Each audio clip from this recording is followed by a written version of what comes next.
ಹರೇ ಕೃಷ್ಣ. ಎಲ್ಲರಿಗೂ ಭಕ್ತಿಶಾಸ್ತ್ರೀಯ ತರಗತಿಗೆ ಎಲ್ಲರಿಗೂ ಸ್ವಾಗತ.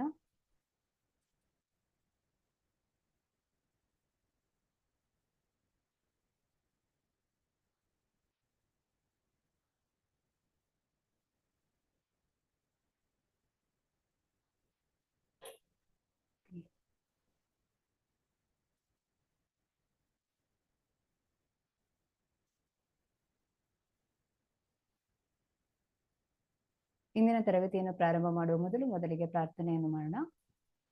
ಓಂ ಅಜ್ಞಾನತಿಮಿರಾಂಧಸ್ಯ ಜ್ಞಾನಾಂಜನಶಲಾಕಯ ಚಕ್ಷುರುನ್ಮಿಲಿತಂ ಯೇನ ತಸ್ಮೈ ಶ್ರೀ ಗುರವೇ ನಮಃ.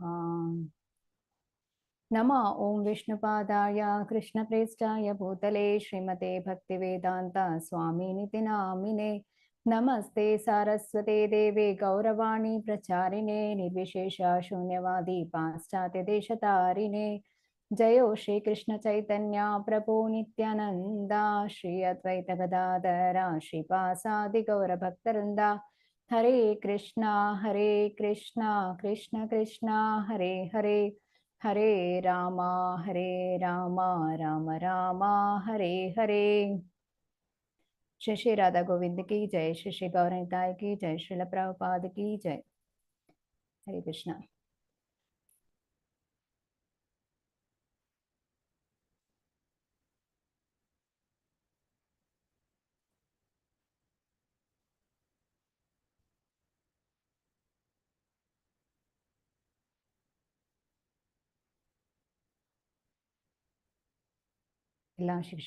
ಎಲ್ಲ ಶಿಕ್ಷಕರುಗಳಿಗೆ ವಂದಿಸುತ್ತಾ ಇವತ್ತಿನ ತರಗತಿಯನ್ನು ಪ್ರಾರಂಭ ಮಾಡ್ತಾ ಇದ್ದೇನೆ. ಘಟಕ 1 ಅಂದ್ರೆ ಯೂನಿಟ್ 1ರಲ್ಲಿ ನೀವು ಭಗವದ್ಗೀತೆಯ ಮೊದಲನೇ ಅಧ್ಯಾಯದಿಂದ 6ನೇ ಅಧ್ಯಾಯದವರೆಗೆ ನೋಡ್ತೀರಿ.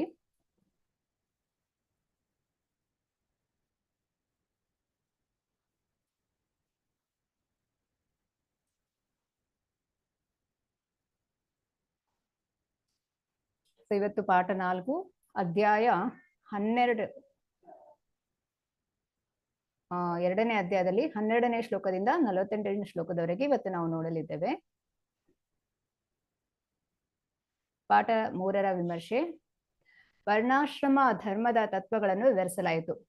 ಗುಣಕರ್ಮ ವಿಭಾಗಶ, ಗುಣ ಮತ್ತು ಕರ್ಮಗಳಿಗೆ ಅನುಸಾರವಾಗಿ ನಿರ್ಧರಿಸಲಾಗ್ತದೆ ವರ್ಣ ಮತ್ತು ಆಶ್ರಮ.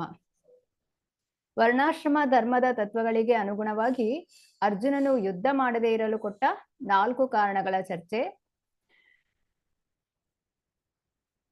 ಏನ್ ಹೇಳ್ತಾನೆ ಅರ್ಜುನ? ಅವನು ತನ್ನ ಕಷ್ಟವನ್ನು ಹೇಳಿಕೊಳ್ತಾನೆ ಕೃಷ್ಣನಲ್ಲಿ ಅಲ್ವಾ. ನಾನು ಹೀಗೆ ಕಷ್ಟದಲ್ಲಿದ್ದೇನೆ ಅಂತ.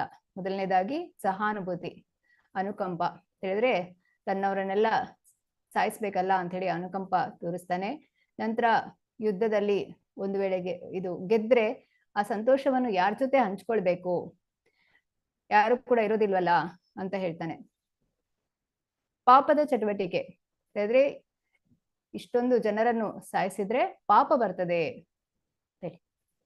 ನಂತರ ಇಷ್ಟೊಂದು ಜನರು ಸೈನಿಕರೆಲ್ಲ ಸತ್ತು ಹೋದ್ರೆ ಅವರ ಹೆಂಡತಿ ಮಕ್ಕಳು ಇವರನ್ನೆಲ್ಲ ಯಾರು ರಕ್ಷಣೆ ಮಾಡ್ತಾರೆ, ಯಾರು ಕಾಪಾಡ್ತಾರೆ? ರಾಜವಂಶದ ನಾಶ ಆಗುವಂಥದ್ದು.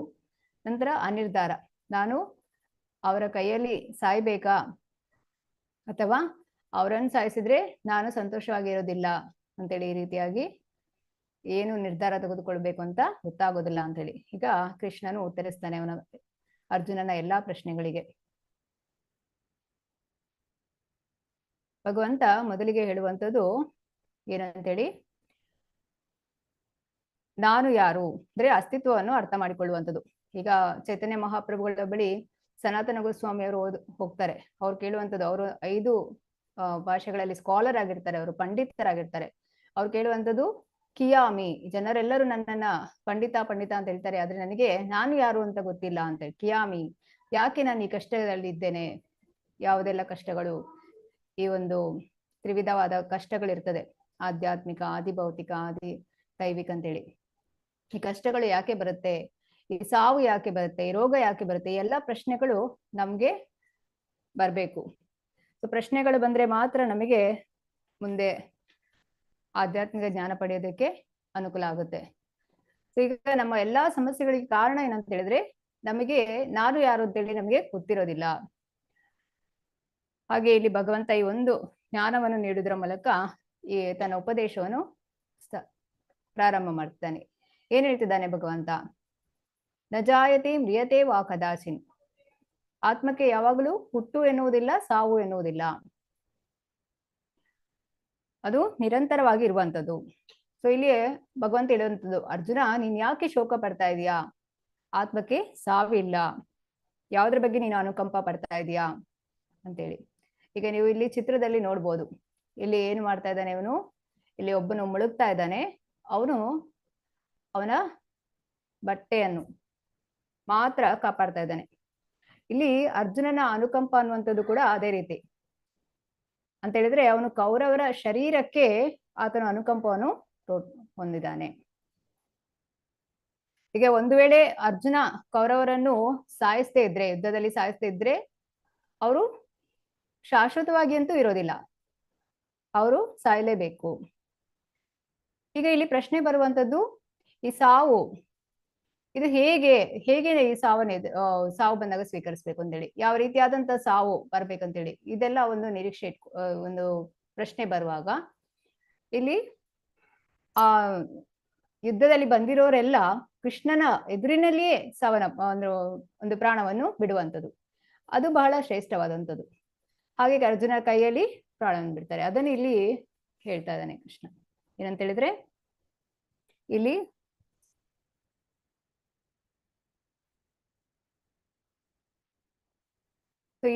ಈ ರೀತಿಯಾದಂತಹ ಒಂದು ಸಾವು ಅದು ಉತ್ತಮವಾಗಿರುವಂಥದ್ದು ಅಂತ ಹೇಳಿ. ಇಲ್ಲಿ ಹೇಗೆ ಈ ಒಂದು ಆತ್ಮತತ್ವವನ್ನು ಅರ್ಥ ಮಾಡಿಕೊಳ್ಳೋದು ಅಂತ ಹೇಳಿದ್ರೆ, ಈ ಹರೇ ಕೃಷ್ಣ ಮಹಾಮಂತ್ರವನ್ನು ಜಪಿಸೋದ್ರಿಂದ ಆತ್ಮದ ಬಗ್ಗೆ ತಿಳಿಯುತ್ತೆ. ಇಲ್ಲ ನೀವು ಹೋಗ್ಬಿಟ್ಟು ಇದು ಶರೀರ ಅಲ್ಲ, ನೀನು ಆತ್ಮ ಅಂತ ಹೇಳಿದ್ರೆ ಅದು ಯಾರಿಗೆ ಕೂಡ ಅರ್ಥ ಆಗೋದಿಲ್ಲ, ಒಪ್ಪಿಕೊಳ್ಳೋದಿಲ್ಲ ಅವರು. ಆದ್ರೆ ಯಾವಾಗ ಹರೇ ಕೃಷ್ಣ ಮಹಾಮಂತ್ರವನ್ನು ಜಪಿಸೋದಕ್ಕೆ ಶುರು ಮಾಡ್ತಾರೆ, ಆ ಹರೇ ಕೃಷ್ಣ ಮಹಾಮಂತ್ರವನ್ನು ಜಪಿಸ್ತಾ ಏನಾಗುತ್ತೆ, ಅವರಿಗೆ ಭಗವಂತ ಅನುಗ್ರಹ ಮಾಡ್ತಾನೆ, ಅವರಿಗೆ ಅರ್ಥ ಬರ್ತದೆ ಆತ್ಮದ ತತ್ವವನ್ನು. ಏನಂತೇಳಿ, ಯಾರು ಹುಟ್ಟುವುದೂ ಇಲ್ಲ, ಸಾಯುವುದೂ ಇಲ್ಲ. ಯಾಕಂತ ಹೇಳಿದ್ರೆ ಆತ್ಮನು ಶಾಶ್ವತವಾಗಿರುವಂಥದ್ದು, ಕೇವಲ ಶರೀರ ಮಾತ್ರ ಬದಲಾಯಿಸುವಂಥದ್ದು, ಶರೀರಕ್ಕೆ ಮಾತ್ರ ಈ ಹುಟ್ಟು ಸಾವು ಅಂತ ಇರುವಂಥದ್ದು ಅಂತ ಹೇಳಿ.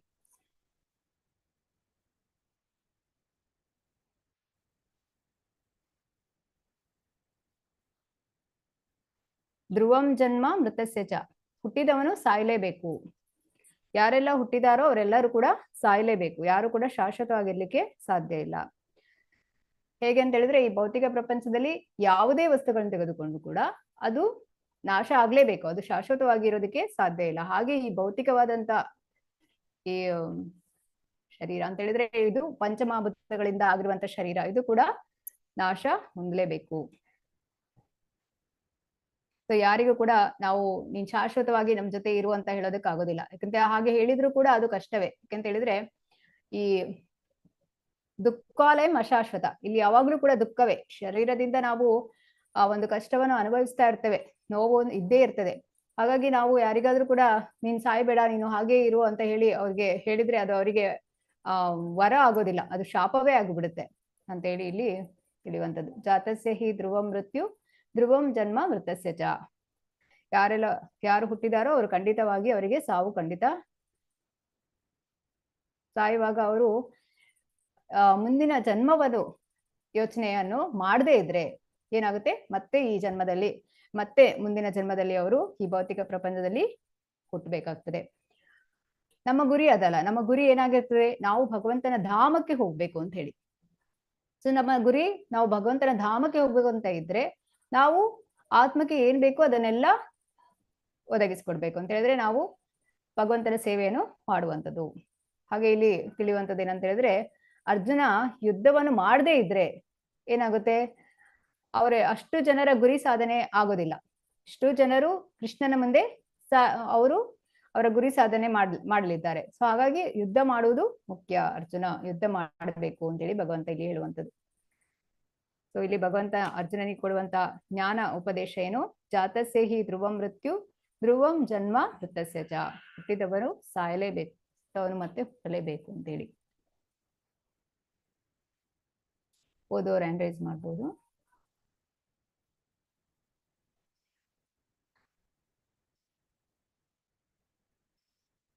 ಹರೇ ಕೃಷ್ಣ. ಶೋಭಾ ಮಾತಾಜಿ. ಹರೇ ಕೃಷ್ಣ ಮಾತಾಜಿ.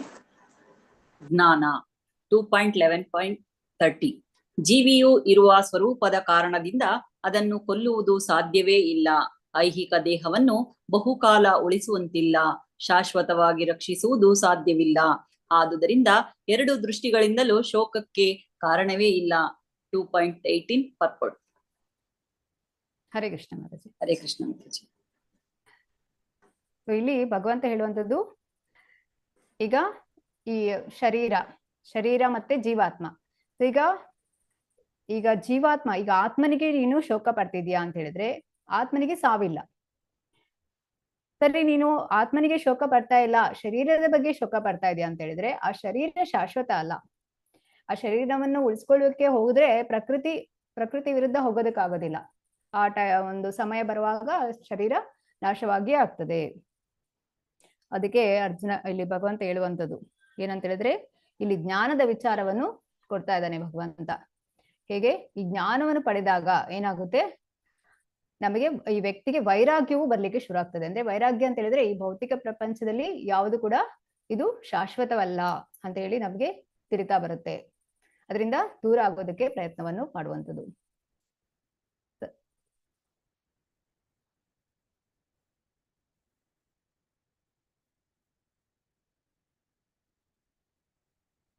ಈಗ ಭಗವಂತ ಕರ್ಮಕಾಂಡದ ಬಗ್ಗೆ ಹೇಳ್ತಾ ಇದ್ದಾನೆ.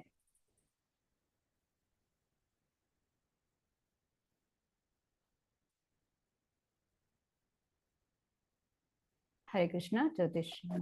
ಹರೇ ಕೃಷ್ಣ ಮಾತಾಜಿ. ಕರ್ಮಕಾಂಡ 2.31ರಿಂದ 37. ಕುಂತಿಯ ಮಗನಾದ ಅರ್ಜುನನೇ, ನೀನು ಯುದ್ಧದಲ್ಲಿ ಮಡಿದು ಸ್ವರ್ಗವನ್ನು ಸೇರುತ್ತೀಯೇ ಅಥವಾ ಗೆದ್ದು ಭೂಮಿಯ ಮೇಲೆ ರಾಜ್ಯವನ್ನು ಅನುಭವಿಸುತ್ತೀಯೇ? ಭಗವದ್ಗೀತಾ 2.37. ಹರೇ ಕೃಷ್ಣ. ಹರೇ ಕೃಷ್ಣ. ಸೊ ಇಲ್ಲಿ ಏನ್ ಹೇಳ್ತಾ ಇದ್ದಾನೆ ಭಗವಂತ ಅಂತ ಹೇಳಿದ್ರೆ, ಈಗ ವರ್ಣಾಶ್ರಮಕ್ಕೆ ಈಗ ಸರಿಯಾಗಿ ತನ್ನ ಕರ್ತವ್ಯವನ್ನು ಮಾಡಿಕೊಂಡು ಯಾರು ಹೋಗ್ತಾ ಇರ್ತಾನೆ ಅವನಿಗೆ ಏನೆಲ್ಲ ಬೇಕೋ ಅದೆಲ್ಲವೂ ಕೂಡ ಸಿಗ್ತದೆ ಈ ಭೌತಿಕ ಪ್ರಪಂಚದಲ್ಲಿ. ಅಂದ್ರೆ ಶಾಸ್ತ್ರಗಳಿಗೆ ಅನುಗುಣವಾಗಿ ಅವನು ತನ್ನ ಇಂದ್ರಿಯಗಳನ್ನು ತೃಪ್ತಿಪಡಿಸುವಂಥದ್ದು. ಶಾಸ್ತ್ರಕ್ಕೆ ವಿರುದ್ಧವಾಗಿ ಹೋದ್ರೆ ಅದು ಪಾಪ ಬರುವಂಥದ್ದು, ಅದಕ್ಕೆ ಶಿಕ್ಷೆ ಇದೆ, ನರಕಕ್ಕೆ ಹೋಗ್ತಾನೆ. ಆದ್ರೆ ಶಾಸ್ತ್ರ ಏನ್ ಹೇಳ್ತಿದೆ ಅದರ ಪ್ರಕಾರ ತನ್ನ ಜೀವನವನ್ನು ಯಾರು ನಡೆಸಿಕೊಂಡು ಹೋಗ್ತಾರೆ ಅವರಿಗೆ ಪಾಪವು ಘಟಿಸೋದಿಲ್ಲ ಅಂತ ಹೇಳಿ.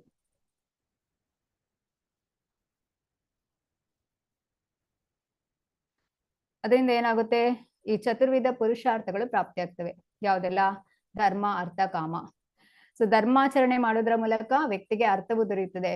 ನಂತರ ಅರ್ಥವನ್ನು ವ್ಯಕ್ತಿ ತನ್ನ ಈ ಕಾಮನೆಗಳನ್ನು ಈಡೇರಿಸಿಕೊಳ್ಳೋದಕ್ಕೆ ಉಪಯೋಗಿಸ್ಕೊಳ್ತಾನೆ. ಮತ್ತೆ ಇಂದ್ರಿಯಗಳೆಲ್ಲ ಸೊರಗಿ ಹೋದ್ಮೇಲೆ ಮತ್ತೆ ಏನ್ ಮಾಡ್ತಾನೆ, ಮೋಕ್ಷದ ದಾರಿಯನ್ನು ಹಿಡಿಯುವಂಥದ್ದು. ಈ ರೀತಿಯಾಗಿ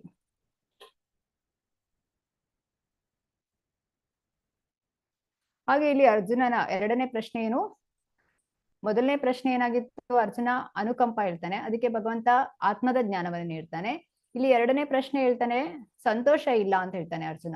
ಅದಕ್ಕೆ ಭಗವಂತ ಹೇಳುವಂಥದ್ದು ಏನ್ ಹೇಳ್ತಾನೆ ಇವನು, ನಾನು ಅರ್ಜುನ ಹೇಳ್ತಾನೆ ಯುದ್ಧ ನಡೆದ್ರೆ ಎಲ್ಲರೂ ಸತ್ತು ಹೋಗ್ತಾರೆ, ಒಂದು ವೇಳೆ ಈ ಒಂದು ಸಂಪತ್ತನ್ನು ನಾನು ಈ ರಾಜ್ಯವನ್ನು ಅನುಭವಿಸೋದು ಅಂತ ಹೇಳಿದ್ರೆ ನಾನು ಈ ಸಂತೋಷವನ್ನು ಯಾರ ಜೊತೆ ಹಂಚಿಕೊಳ್ಳಲಿ ಅಂತ ಕೇಳ್ತಾನೆ.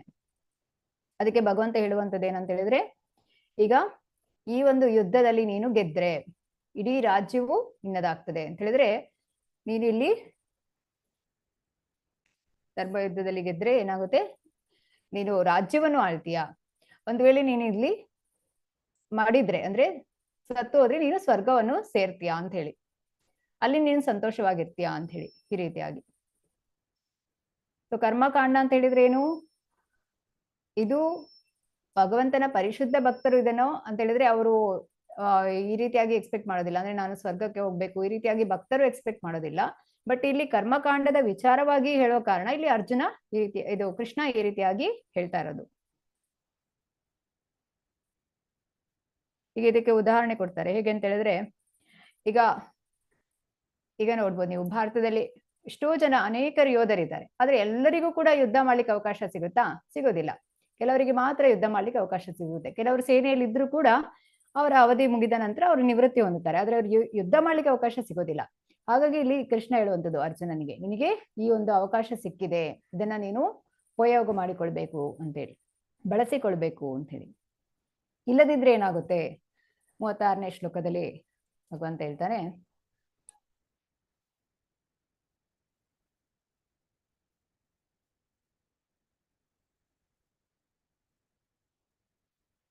ಅವಾಚ್ಯವಾದಾಂಶ್ಚ ಬಹೂನ್ ವದಿಷ್ಯಂತಿ ತವಾಹಿತ ನಿಂದಂತಸ್ತವ ಸಾಮರ್ಥ್ಯಂ ತತೋ ದುಃಖ ತರಂ ನುಕಿಂ. ನಿನ್ನ ಶತ್ರುಗಳು ನಿನ್ನ ವಿಷಯವಾಗಿ ಅವಾಚ್ಯ ಶಬ್ದಗಳನ್ನಾಡುವರು, ನಿನ್ನ ಸಾಮರ್ಥ್ಯವನ್ನು ನಿಂದಿಸುವರು, ನಿನಗೆ ಇದಕ್ಕಿಂತ ಹೆಚ್ಚು ದುಃಖಕರವಾದದ್ದು ಏನುಂಟು?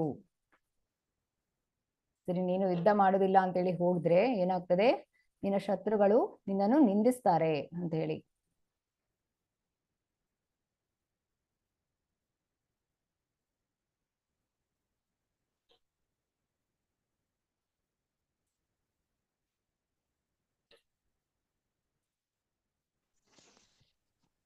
ಹರೇ ಕೃಷ್ಣ. ಆಶಾ ಮಾತಾಜಿ. ಹರೇ ಕೃಷ್ಣ ಮಾತಾಜಿ, ಕೇಳಿಸ್ತಿದೆಯಲ್ಲ? ಹಾ, ಕೇಳಿಸ್ತೇನೆ. ಜನರು ನಿನ್ನ ವಿಷಯವಾಗಿ ಕೆಟ್ಟ ಮಾತನಾಡಬಹುದು ಮತ್ತು ನಿನ್ನಂತೆ ಗೌರವಾನ್ವಿತವಾದ ಮನುಷ್ಯನಿಗೆ ಅಪಕೀರ್ತಿಯು ಸಾವಿಗಿಂತ ಕೇಡು. ನಿನಗೆ ಇದಕ್ಕಿಂತ ಹೆಚ್ಚು ದುಃಖಕರವಾದದ್ದು ಏನುಂಟು? ಭಗವದ್ಗೀತೆ 2.34-36. ಹರೇ ಕೃಷ್ಣ. ಹರೇ ಕೃಷ್ಣ ಮಾತಾಜಿ. ಇಲ್ಲಿ ಜನರು ಏನ್ ಮಾಡ್ತಾರೆ? ಅವಾಚ್ಯ ಶಬ್ದಗಳನ್ನ ಆಡ್ತಾರೆ ಅಂತ ಹೇಳಿ. ಅರ್ಜುನ ಒಬ್ಬ ಹೇಳಿ ಯುದ್ಧವನ್ನು ಬಿಟ್ಟು, ಅಂದ್ರೆ ಯುದ್ಧ ಮಾಡ್ತಾ ಇಲ್ಲ ಅಂತ ಹೇಳಿ, ಯುದ್ಧದಿಂದ ವಿಮುಖನಾಗಿ ಓಡಿ ಹೋಗಿದ್ದಾನೆ ಅಂತ ಹೇಳಿದ್ರೆ, ಅರ್ಜುನ ಮಹಾಪರಾಕ್ರಮಿ ಅಂತ ಹೇಳಿದಂತ ಜನರು ಈಗ ಅರ್ಜುನನ ಬಗ್ಗೆ ಕೆಟ್ಟದಾಗಿ ಮಾತನಾಡ್ತಾರೆ. ಸೊ ಈ ಪ್ರಕಾರ ಯುದ್ಧವನ್ನು ಮಾಡದೇ ಇದ್ರೆ ಸಂತೋಷವಾಗಿರ್ತೀಯ ಅಂತ ನೀನ್ ಅನ್ಕೊಳ್ತೀಯ. ಆದ್ರೆ ಇಲ್ಲಿ ಏನಾಗುತ್ತೆ? ಯುದ್ಧವನ್ನು ಮಾಡದೇ ಇದ್ರೆ ಇದು ಸಾಧ್ಯ ಆಗೋದಿಲ್ಲ. ಯುದ್ಧವನ್ನು ಮಾಡದೇ ಇದ್ರೆ ಏನಾಗುತ್ತೆ? ನೀನು ಈ ಜನರ ಬಾಯಿಂದ ಈ ರೀತಿಯಾಗಿ ಕೇಳ್ಬೇಕಾಗ್ತದೆ, ಕೆಟ್ಟ ಮಾತುಗಳನ್ನು ಕೇಳ್ಬೇಕಾಗ್ತದೆ ಅಂತೇಳಿ. ಎಲ್ಲಿ ಹೋದ್ರೂ ಕೂಡ ಜನರು ನಿನ್ನನ್ನು ಹೀಯಾಳಿಸ್ತಾರೆ, ಕೆಟ್ಟದಾಗಿ ಮಾತನಾಡ್ತಾರೆ. ಆವಾಗ ಏನಾಗುತ್ತೆ? ಇದ್ರೂ ಕೂಡ ಸತ್ತ ಹಾಗೆ, ಅದಕ್ಕಿಂತ ಯುದ್ಧ ಮಾಡುವುದೇ ಒಳ್ಳೆಯದು ಅಂತ ಹೇಳಿ ಇಲ್ಲಿ ಭಗವಂತ ಹೇಳ್ತಾನೆ.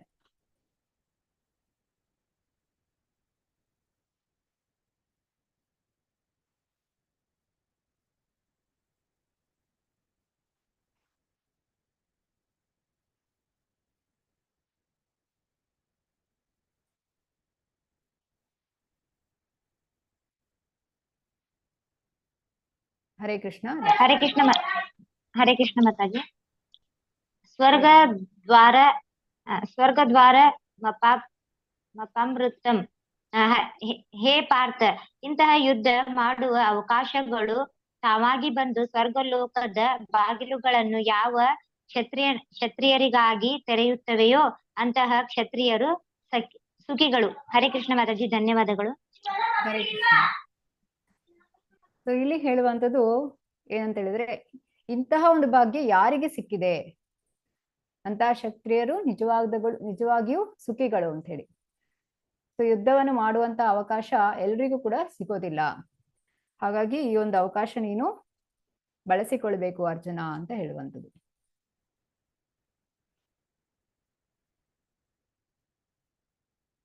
ಅಂತ ಹೇಳಿದ್ರೆ ಯುದ್ಧವನ್ನು ಮಾಡದೇ ಇರುವುದಕ್ಕಿಂತ ಮಾಡುವುದೇ ಲೇಸು ಅಂತೇಳಿ. ಯುದ್ಧವನ್ನು ಮಾಡದೇ ಇದ್ರೆ ಏನಾಗುತ್ತೆ? ಅದು ಕೂಡ ಅದು ಮರಣಕ್ಕೆ ಸಮಾನ. ಈಗ ಮಾಡಿ ಏನಾದ್ರೂ ಮಾಡಿದ್ರೆ ಕೂಡ ಏನಾಗುತ್ತೆ?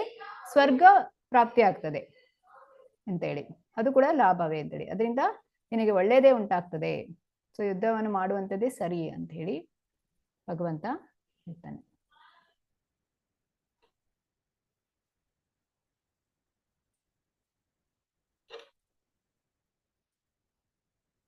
ಹರೇ ಕೃಷ್ಣ. ಕವಿತಾ ಮಾತಾಜಿ. ಹರೇ ಕೃಷ್ಣ ಮಾತಾಜಿ. ಕರ್ಮಕಾಂಡ 2.31-37 ಶ್ಲೋಕದವರೆಗೂ.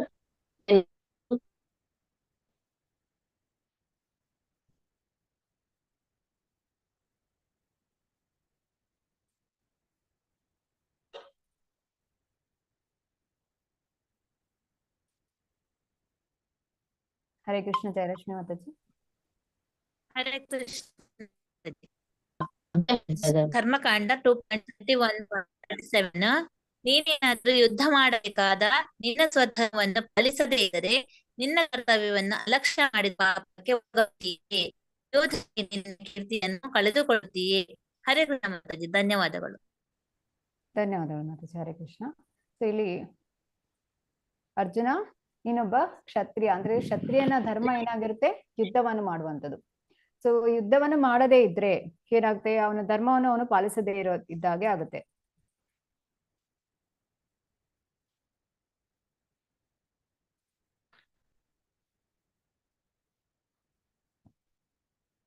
ಅಂದ್ರೆ ಯುದ್ಧವನ್ನು ಮಾಡದೆ ಅವನು ಇದ್ರೆ ಏನಾಗುತ್ತೆ, ಜನರು ಹೇಳ್ತಾರೆ ಅವನು ಹೇಳಿ ಯುದ್ಧ ಬಿಟ್ಟು ಓಡಿ ಹೋದ ಅಂತ ಹೇಳ್ತಾನೆ.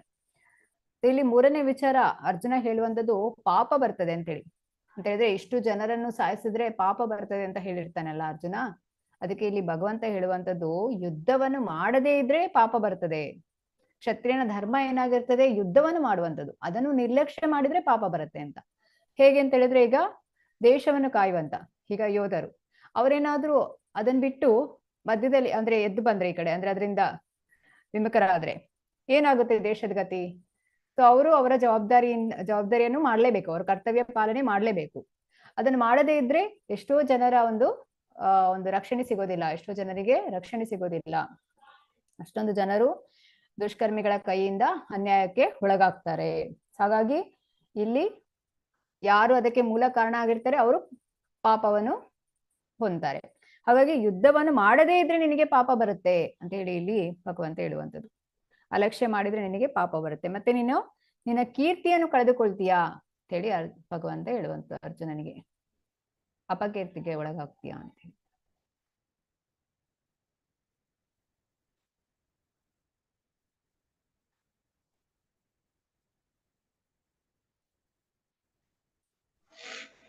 ಹರೇ ಕೃಷ್ಣ.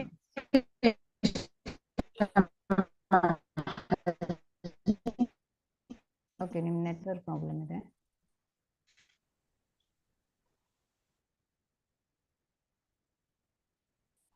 ಹರೇ ಕೃಷ್ಣ ಮಾತಾಜಿ. ಹರೇ ಕೃಷ್ಣ ಮಾತಾಜಿ. ಹರೇ ಕೃಷ್ಣ. ಕರ್ಮಕಾಂಡ 2.31-37. ಈಗ ಯುದ್ಧ ಭೂಮಿಯಿಂದ ಹಿಮ್ಮೆಟ್ಟಿದರೆ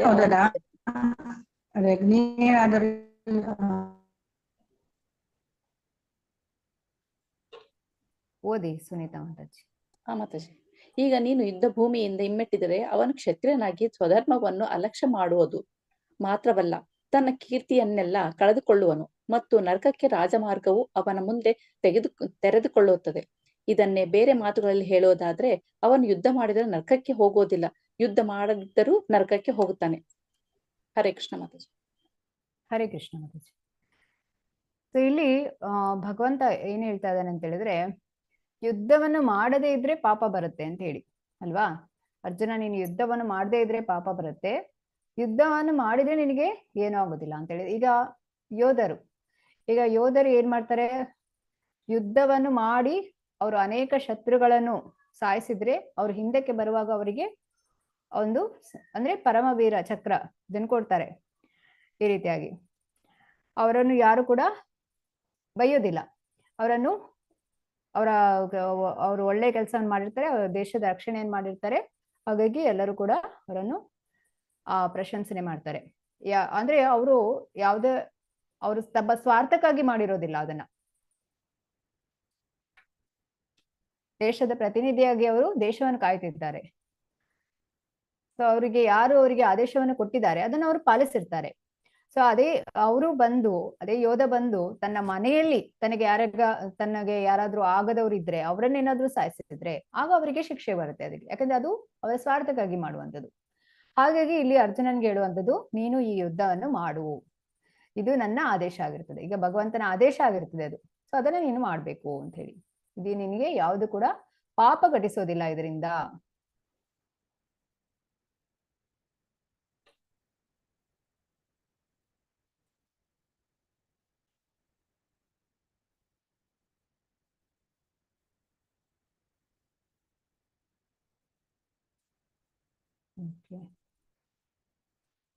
ಹರೇ ಕೃಷ್ಣ. ಮಂಜುಳಾ ಮಾತಾಜಿ. ಹರೇ ಕೃಷ್ಣ ಮಾತಾಜಿ. ಹರೇ ಕೃಷ್ಣ. ಯಶೋಮಂತ ಸೇನನು ಯುದ್ಧವನ್ನು ಜಯಿಸುತ್ತಾನೆ ಅಥವಾ ಅವನು ಯುದ್ಧದಲ್ಲಿ ತನ್ನ ದೇಹ ತ್ಯಾಗ ಮಾಡುತ್ತಾನೆ. ಆದ್ದರಿಂದ ಇಲ್ಲಿ ಬಂದಿರುವ ವ್ಯಕ್ತಿ ಯಾರೋ ಅವನು ನಟಿಸುತ್ತಿರಬೇಕು. ಅವನು ರಾಜ ಯಶೋಮಂತ ಸೇನನಲ್ಲ. ಆದ್ದರಿಂದ ಯಶೋಮಂತ ಸೇನ ಪತ್ನಿಯು ಬಾಗಿಲು ತೆರೆಯಲು ನಿರಾಕರಿಸಿದಳು. ಇದು ಕ್ಷತ್ರಿಯ ಸ್ಫೂರ್ತಿ ಚೇತನ. Bhagavad Gita 2.33, London, September 3rd, 1973. Hare Krishna ಮಾತಾಜಿ. ಹರೇ ಕೃಷ್ಣ ಮಾತಾಜಿ. ಸೊ ಇಲ್ಲಿ ನಾವು ಭಕ್ತಿಶಾಸ್ತ್ರಿ ತರಗತಿಯಲ್ಲಿ ಎಲ್ಲರೂ ಕೂಡ ನಿಮ್ಮ ವಿಡಿಯೋವನ್ನು ಆನ್ ಮಾಡಿ ಇಟ್ಕೊಳ್ಳಿ. ಯಾರಿಗೆ ನೆಟ್ವರ್ಕ್ ಪ್ರಾಬ್ಲಮ್ ಇದೆ ಅವ್ರು ಆನ್ ಮಾಡ್ಬೇಕಾಗಿಲ್ಲ. ಸೊ ಇಲ್ಲಿ ನಾವು ಒಂದು ಕಥೆಯನ್ನು ನೋಡಲಿದ್ದೇವೆ. ಏನಂತ ಹೇಳಿದ್ರೆ, ಈ ಯಶೋವಂತ ಸೇನ ಇವನು ಒಬ್ಬ ರಾಜ.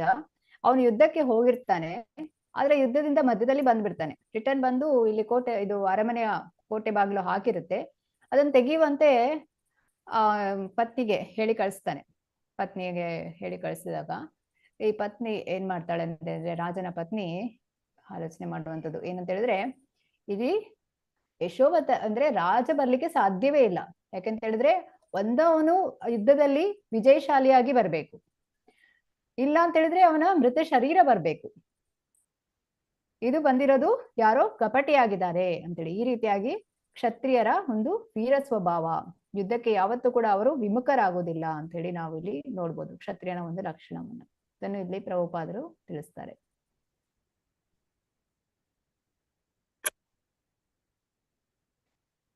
ಈ ರೀತಿಯಾಗಿ ಅರ್ಜುನನ ಅನುಕಂಪವನ್ನು ಭಗವಂತ ಆತ್ಮಜ್ಞಾನ ಕೊಡುವುದರ ಮೂಲಕ ಪರಿಹರಿಸ್ತಾನೆ.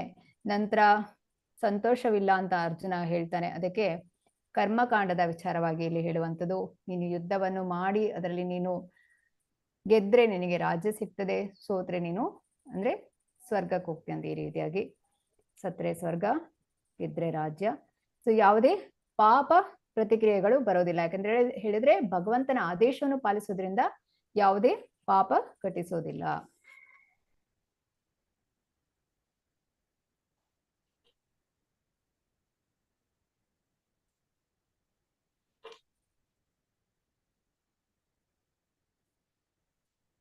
ಹರೇ ಕೃಷ್ಣ. ಪಲ್ಲವಿ ಮಾತಾಜಿ. ಹರೇ ಕೃಷ್ಣ ಮಾತಾಜಿ. ನೀನು ಎರಡು ರೀತಿಯಲ್ಲಿ ಹೋರಾಡಬೇಕು. ಕೃಷ್ಣನು ಅರ್ಜುನನನ್ನು ಸಂದಿಗ್ಧತೆ ಸಿಲುಕಿಸಲು ಪ್ರಯತ್ನಿಸುತ್ತಿದ್ದಾನೆ. ಈ ರೀತಿಯಲ್ಲಿ ಅಥವಾ ಆ ರೀತಿಯಲ್ಲಿ ನೀನು ಹೋರಾಡಬೇಕಾಗುತ್ತದೆ. ನೀನು ಜೀವನದ ದೈಹಿಕ ಪರಿಕಲ್ಪನೆಯಲ್ಲಿಲ್ಲ ಎಂದು ನೀನು ಭಾವಿಸಿದರೆ ಅದು ನನ್ನ ಆದೇಶ. ನೀನು ಹೋರಾಡಬೇಕು. ನೀನು ಜೀವನದ ದೈಹಿಕ ಪರಿಕಲ್ಪನೆಯಲ್ಲಿದ್ದೀಯಾ ಎಂದು ನೀನು ಭಾವಿಸಿದರೆ ನೀನು ಕ್ಷತ್ರಿಯ. ನೀನು ಹೋರಾಡಬೇಕು. ಎರಡೂ ರೀತಿಯಲ್ಲಿ ನೀನು ಹೋರಾಡಬೇಕು. ಇದು ಕೃಷ್ಣನ ತೀರ್ಮಾನ. ಹರೇ ಕೃಷ್ಣ ಮಾತಾಜಿ. ಧನ್ಯವಾದಗಳು. ಹರೇ ಕೃಷ್ಣ ಮಾತಾಜಿ. ಇಲ್ಲಿ ಅರ್ಜುನನಿಗೆ ತಪ್ಪಿಸಿಕೊಳ್ಳೋದಕ್ಕೆ ಯಾವುದೇ ಅವಕಾಶ ಇಲ್ಲ. ಏನ್ ಹೇಳ್ತಾನೆ ಭಗವಂತ, ನೀನು ಯುದ್ಧವನ್ನು ಮಾಡದೇ ಇದ್ರೆ ಅದು ತಪ್ಪಾಗುತ್ತೆ, ನೀನು ಯುದ್ಧವನ್ನು ಮಾಡ್ಲೇಬೇಕು ಅಂತ ಹೇಳಿ ತಿಳಿಸಿಕೊಡ್ತಾ ಇದ್ದಾನೆ.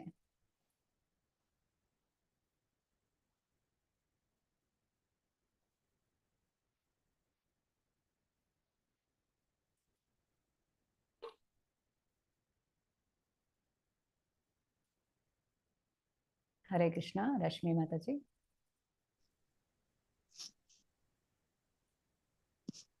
ಹರೇ ಕೃಷ್ಣ ಮಾತಾಜಿ. ಹರೇ ಕೃಷ್ಣ. ಶ್ರೀಕೃಷ್ಣನು ಕರ್ಮಕಾಂಡವನ್ನು ಕುಗ್ಗಿಸುತ್ತಾನೆ.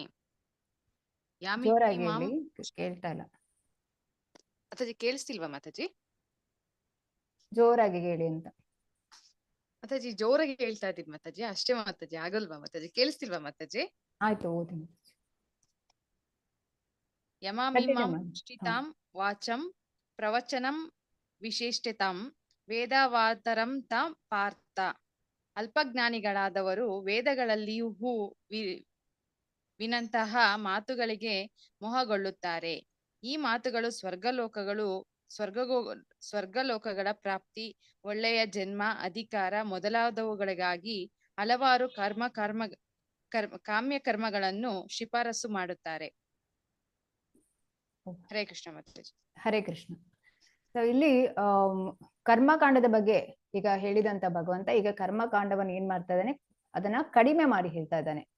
ಯಾಕಂತ ಹೇಳಿದ್ರೆ ಈ ಪುಷ್ಪಿತಾಮ್ ಅಂತ ಹೇಳಿದ್ರೆ ಹೂವಿನಂತಹ ಮಾತು, ಈ ಹೂವಿನಂತಹ ಮಾತುಗಳನ್ನು ಆಡೋದು ಯಾಕೆ ಅಂತ ಹೇಳಿದ್ರೆ ಇನ್ನೊಬ್ಬರನ್ನ ಅಂದ್ರೆ ಇನ್ನೊಬ್ರು ತನ್ನ ಮಾತು ಕೇಳಿ ಅನ್ನೋದಕ್ಕೆ, ಬೇರೆಯವರನ್ನ ಸೆಳೆಯೋದಕ್ಕೋಸ್ಕರ, ಈ ಒಂದು ಉದ್ದೇಶಕ್ಕೋಸ್ಕರ ಹೂವಿನ ಮಾತಿನಲ್ಲಿ ಹೇಳುವಂಥದ್ದು. ಸೊ ಇಲ್ಲಿ ವೇದಗಳು ಪುಷ್ಪಿತಾಂ ವಾಚ ಅಂತ ಹೇಳಿದ್ರೆ ಅದು ಹೂವಿನ ರೀತಿಯಲ್ಲಿ ನಿಮಗೆ ವಿಚಾರವನ್ನು ತಿಳಿಸಿಕೊಡ್ತದೆ. ಹೇಗೆ ಅಂತ ಹೇಳಿದ್ರೆ ಈಗ ಉದಾಹರಣೆಗೆ ಈಗ ನಿಮ್ಗೆ ಈಗ ಇದು ಐಶ್ವರ್ಯ ಬೇಕಾ, ನೀವು ಅದಕ್ಕಾಗಿ ಈ ಪೂಜೆ ಮಾಡಿ. ಸ್ವರ್ಗ ಪ್ರಾಪ್ತಿ ಆಗ್ಬೇಕಾ, ಈ ಪೂಜೆ ಮಾಡಿ. ನಿಮ್ಗೆ ಸುಂದರವಾದ ಶರೀರ ಬೇಕಾ, ಈ ಪೂಜೆ ಮಾಡಿ. ಈ ರೀತಿಯಾಗಿ ಹೇಳುವಂಥದ್ದು. ಜೀವನದಲ್ಲಿ ಏನೆಲ್ಲ ಬೇಕೋ ಅದೆಲ್ಲವೂ ಕೂಡ ಪಡಿಬಹುದು ಅಂತ ಹೇಳಿ. ಸೊ ಎಲ್ಲವನ್ನು ಪಡೆಯುವಂತ ಅವಕಾಶ ವೇದಗಳಲ್ಲಿದೆ. ಅದಕ್ಕೆ ಇದನ್ನ ಪುಷ್ಪಿತಾಂ ವಾಚ ಅಂತ ಹೇಳೋದು. ಈಗ ಒಂದು ಮರದಲ್ಲಿ ಹೂವಾಗುತ್ತೆ. ಆ ಹೂ ಬಾಡಿದ ನಂತರ ಅದರಲ್ಲಿ ಕಾಯಿ ಆಗುತ್ತೆ. ಆಮೇಲೆ ಅದರಲ್ಲಿ ಹಣ್ಣು ಬರುತ್ತದೆ. ಆದ್ರೆ ಆ ಹೂ ಬಂದ ಕೂಡ್ಲೇನೆ ನಾವು ಕಿತ್ತು ತೆಗೆದು ಬಿಟ್ರೆ ಕಾಯಿ ಮತ್ತೆ ಹಣ್ಣು, ಕಾಯಿನೂ ಆಗೋದಿಲ್ಲ, ಹಣ್ಣು ಕೂಡ ಲಭಿಸೋದಿಲ್ಲ. ವೇದೇಶ್ಚ ಸರ್ವೇ ರಹಮೇವ ವೇದ್ಯ. ಭಗವಂತ ಹೇಳ್ತಾನೆ, ವೇದಗಳಿಂದ ತಿಳಿಯಬೇಕಾದವನು ನನ್ನನು ಅಂತೇಳಿ. ಸೊ ಆದ್ರೆ ನಾವೇನ್ ಮಾಡ್ತೇವೆ ಅಂತ ಹೇಳಿದ್ರೆ ಈ ಪುಷ್ಪಿತಾಂ ವಾಚ ಅಂತ ಹೇಳಿದ್ರೆ ಈ ಹೂವಿಗೆ ಆಕರ್ಷಿತರಾಗ್ತೇವೆ. ನಾವು ಕೇವಲ ಹೂ ಮಾತ್ರ ದೊರೆಯುತ್ತೆ, ನಮ್ಗೆ ಫಲ ದೊರೆಯೋದಿಲ್ಲ ಅಂತ ಹೇಳಿ. ಅದಕ್ಕೆ ಇಲ್ಲಿ ಹೇಳುವಂಥದ್ದು ಪ್ರವದ್ಯಂತ್ಯ ವಿಪಸ್ಥಿತ ವೇದವಾದ ರಥಾಪಾರ್ಥ. ಈಗ ವೇದಗಳ ವಿಚಾರಗಳನ್ನು ಮತ್ತು ನೋಡೋದ್ರಿಂದ, ಕರ್ಮಕಾಂಡದ ವಿಚಾರಗಳನ್ನು ನೋಡೋದ್ರಿಂದ ಏನಾಗುತ್ತೆ, ಫಲವನ್ನು ಪಡೆಯೋದಕ್ಕೆ ಸಾಧ್ಯವಿಲ್ಲ ಅಂತ ಹೇಳುವಂಥದ್ದು. ಈ ವೇದಗಳಲ್ಲಿ ಯಾವುದೆಲ್ಲ ಸಾಧ್ಯ ಇದೆ ಅಂತ ಹೇಳಿದ್ರೆ ಒಳ್ಳೆಯ ಜನ್ಮ, ಸ್ವರ್ಗ ಪ್ರಾಪ್ತಿಯಾಗುವಂಥದ್ದು, ಅಧಿಕಾರ, ಇದೆಲ್ಲವೂ ಕೂಡ ಸಾಧ್ಯವಾಗ್ತದೆ. ಹಾಗಾಗಿ ಈ ಕರ್ಮಕಾಂಡ ಇದು ಸಹಾಯ ಮಾಡೋದು ಹೇಗೆ ಅಂತ ಹೇಳಿದ್ರೆ, ಈಗ ಒಬ್ಬನು ಪಾಪ ಕಾರ್ಯದಲ್ಲಿ ತೊಡಗಿಕೊಂಡಿರ್ತಾನೆ ಅಂತ ಹೇಳಿದ್ರೆ ಅವನು ಅದರಿಂದ ಮುಕ್ತಗೊಳ್ಬೇಕಂತ ಹೇಳಿದ್ರೆ ಅವನು ಏನ್ ಮಾಡ್ತಾನೆ, ಅವನಿಗೆ ಹೇಳುವಂಥದ್ದು, ನೀನು ಈ ಪೂಜೆ ಮಾಡು, ನಿನಗೆ ಶಾಂತಿ ಸಿಗ್ತದೆ, ನಿನಗೆ ಒಳ್ಳೆ ಏಕಾಗ್ರತೆ ಸಿಗ್ತದೆ, ಆರೋಗ್ಯ ಸುಧಾರಿಸುತ್ತೆ, ಈ ರೀತಿಯಾಗಿ. ಸೊ ಇದು ಈ ಮಾಡಿ ನಂತರ ಅವರು ಭಕ್ತಿ ಕಾರ್ಯವನ್ನು ಪ್ರಾರಂಭ ಮಾಡುವಂತೆ ಮಾಡುವಂಥದ್ದು. ಹಾಗಾಗಿ ಇಲ್ಲಿ ಹೆಚ್ಚಿನದನ್ನು ನಾವು ಭಕ್ತಿ ಮಾಡೋದ್ರಿಂದ ಪಡೆಯೋದಕ್ಕೆ ಸಾಧ್ಯವಾಗ್ತದೆ ಅಂತೇಳಿ. ಈಗ ಯಾಕೆ ಈ ಕರ್ಮಕಾಂಡವನ್ನು ಕಡಿಮೆ ಮಾಡಿ ಹೇಳ್ತಾನೆ ಭಗವಂತ ಅಂದ್ರೆ, ದೇವತೆಗಳ ಹತ್ತಿರ ನಾವು ನಮ್ಮ ಭೌತಿಕವಾದ ಇಚ್ಛೆಗಳನ್ನು ಕೇಳಬಾರ್ದು ಅಂತ ಯಾಕೆ ಹೇಳ್ತಾ ಇದ್ದಾನೆ ಅಂತ ಹೇಳಿದ್ರೆ,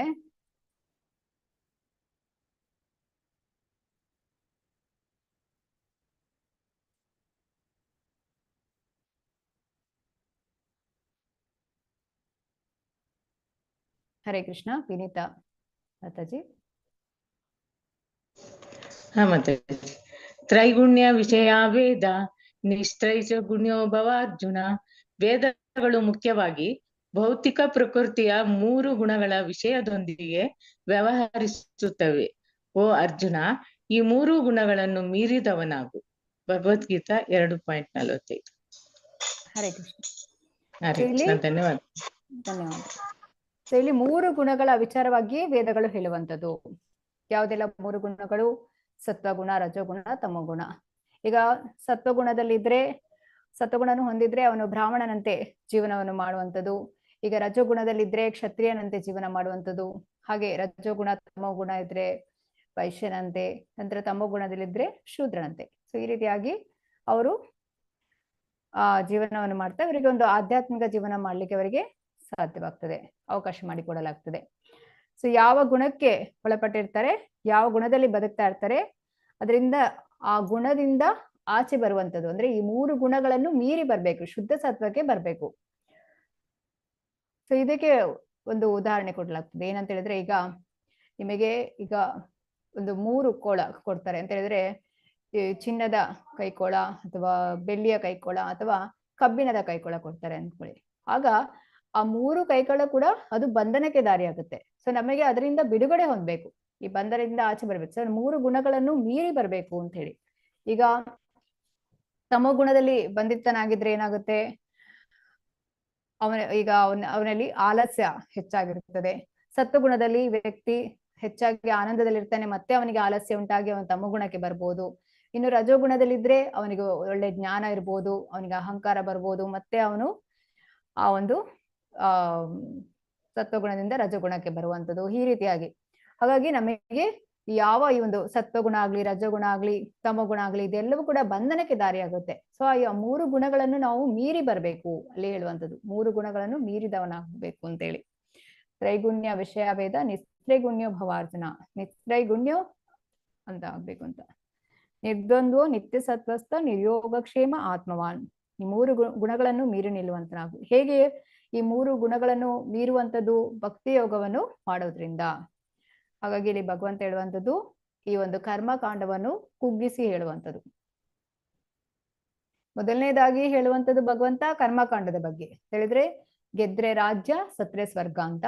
ನಂತರ ಇವಾಗ ಆ ಕರ್ಮಕಾಂಡ ಒಳ್ಳೆಯದಲ್ಲ, ಅದಕ್ಕಿಂತ ಹೆಚ್ಚಿನದೇನು ಅಂತ ಹೇಳಿದ್ರೆ ಈ ಒಂದು ಭಕ್ತಿಯನ್ನು ಮಾಡುವಂಥದ್ದು. ಯಾಕಂತ ಹೇಳಿದ್ರೆ ಈಗ ಭಕ್ತರು ಈಗ ಸ್ವರ್ಗಕ್ಕೆ ಹೋಗ್ಲಿಕ್ಕೆ ಇಷ್ಟಪಡೋದಿಲ್ಲ. ಅವ್ರು ಏನ್ ಮಾಡ್ತಾರೆ ಅಂತ ಹೇಳಿದ್ರೆ ಭಗವಂತನ ಧಾಮಕ್ಕೆ ಹೋಗ್ಲಿಕ್ಕೆ ಇಚ್ಛಿಸುವಂಥದ್ದು.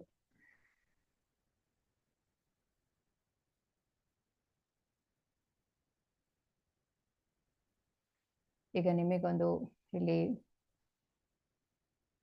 ಗುಂಪು ಚಟುವಟಿಕೆ ಇದೆ.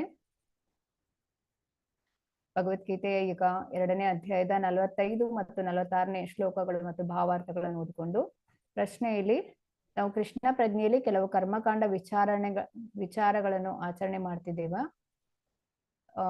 ಕೃಷ್ಣ ಪ್ರಜ್ಞೆಯ ಅಭ್ಯಾಸದಲ್ಲಿ ವೇದಗಳ ಕರ್ಮಕಾಂಡ ವಿಭಾಗದ ಪ್ರಸ್ತುತತೆಯನ್ನು ಚರ್ಚಿಸುವಂಥದ್ದು. ನಂತರ ವೈದಿಕ ದೃಷ್ಟಿಕೋನದಿಂದ ಇಸ್ಕಾನ್ನ ಆಚರಣೆಗಳು ಹೇಗೆ ಅಧಿಕೃತವಾಗಿವೆ, ಕರ್ಮಕಾಂಡ ವಿಚಾರದಲ್ಲಿ ನಾವು ಕೃಷ್ಣ ಪ್ರಜ್ಞೆಯ ಅಭ್ಯಾಸವನ್ನು ಹೇಗೆ ಮಾಡ್ತಾ ಇದ್ದೇವೆ ಅಂತೇಳಿ, ಅಥವಾ ಅದರ ಕೊಡುಗೆ ಏನು ಅಂತ, ವಿಚಾರಗಳು ವೈದಿಕ ದೃಷ್ಟಿಯಿಂದ ಸರಿಯೋ ತಪ್ಪು ಅಂತ ಹೇಳಿ ಇವತ್ತಿನ ಪ್ರಶ್ನೆ.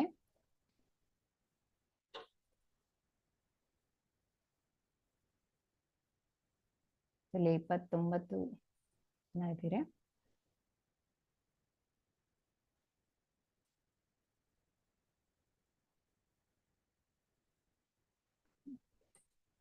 ಆರು ಗುಂಪುಗಳಾಗಿ ಮಾಡೋಣ.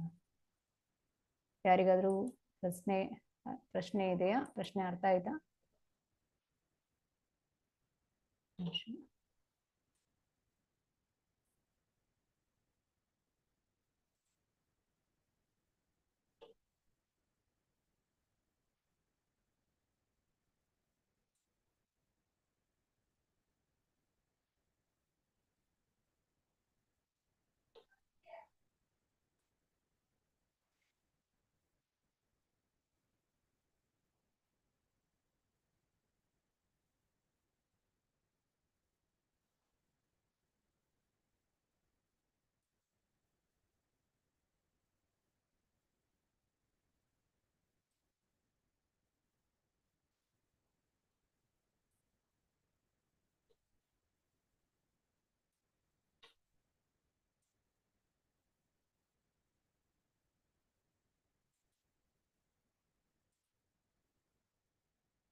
ಹರೇ ಕೃಷ್ಣ.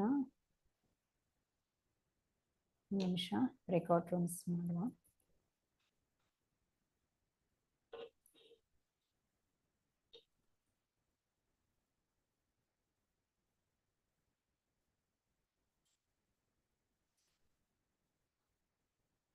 ಓಕೆ, ಪ್ರಶ್ನೆಗಳಿದೆವಾ?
ಓಕೆ, ಎಲ್ಲರೂ ಕೂಡ ರೂಮಿಗೆ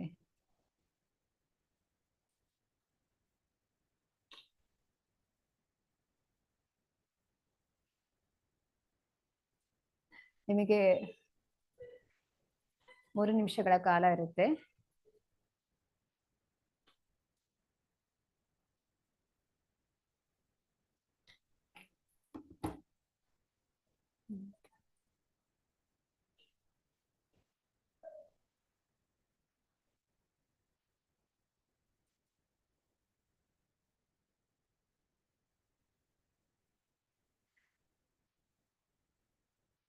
ಶ್ರುತಿ ಮಾತಾಜಿ, ಭವ್ಯ ಮಾತಾಜಿ, ಕೇಶವ ಪ್ರಭುಜಿ, ನಿಮಗೆ ಬ್ರೇಕ್ಔಟ್ ರೂಮ್ಸ್ ಇದು ಆಪ್ಷನ್ ಬಂದಿದೆ ಅಲ್ಲ, ಜಾಯ್ನ್ ಆಗಿ.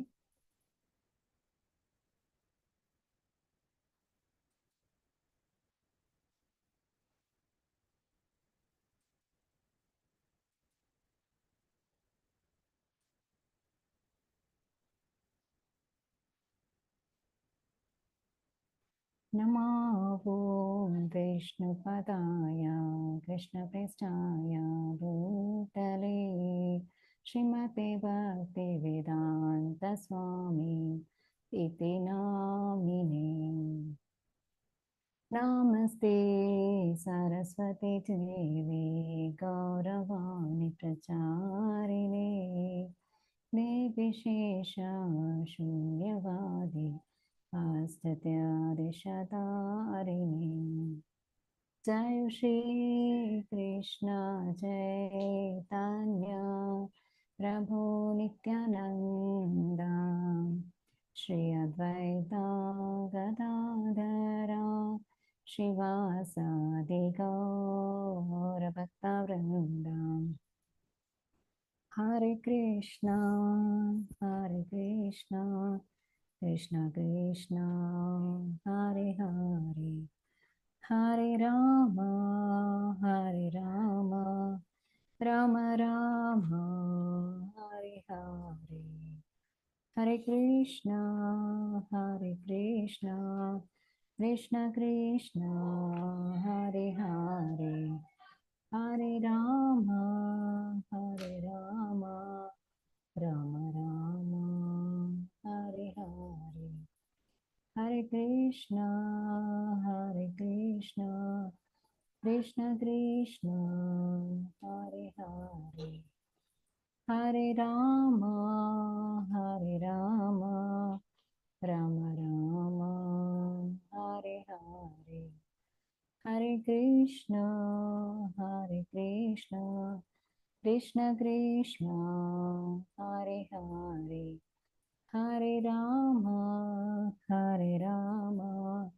राम राम हरे हरे। हरे कृष्णा कृष्ण कृष्ण हरे हरे, हरे राम राम राम हरे हरे।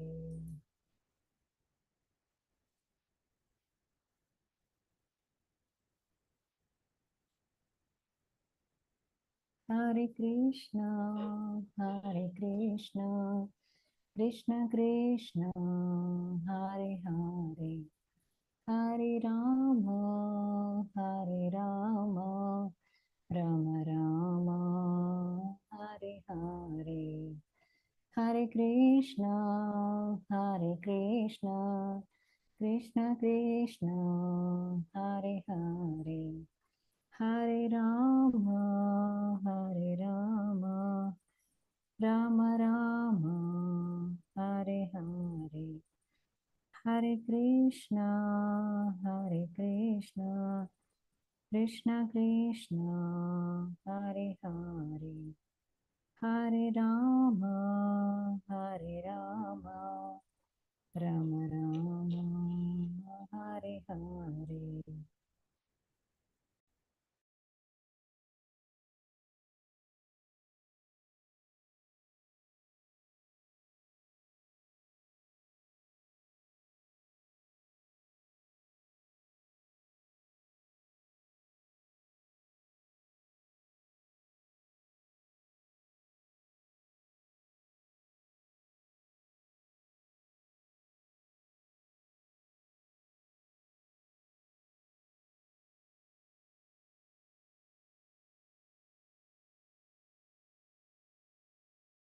ಹರೇ ಕೃಷ್ಣ.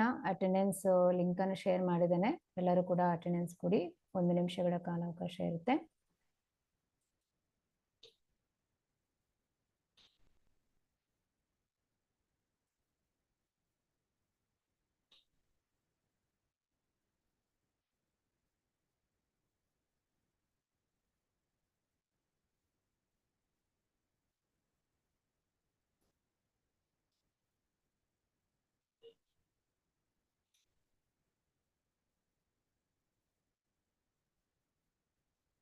ಈಗ ಪ್ರೆಸೆಂಟ್ ಮಾಡುವವರು ಹ್ಯಾಂಡ್ ರೈಸ್ ಮಾಡಿ, ಅಟೆಂಡೆನ್ಸ್ ಕೊಟ್ಟಾಗಿದ್ರೆ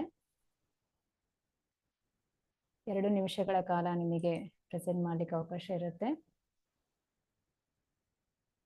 ಕಳೆದ ವಾರ ಯಾರು ಉತ್ತರಿಸಿದ್ದೀರಿ ಅವರನ್ನು ಹೊರತುಪಡಿಸಿ ಉಳಿದವರಿಗೆ ಕೂಡ ಅವಕಾಶ ಮಾಡಿಕೊಡಿ, ಅವರು ಕೂಡ ಪ್ರೆಸೆಂಟ್ ಮಾಡಲಿಕ್ಕೆ.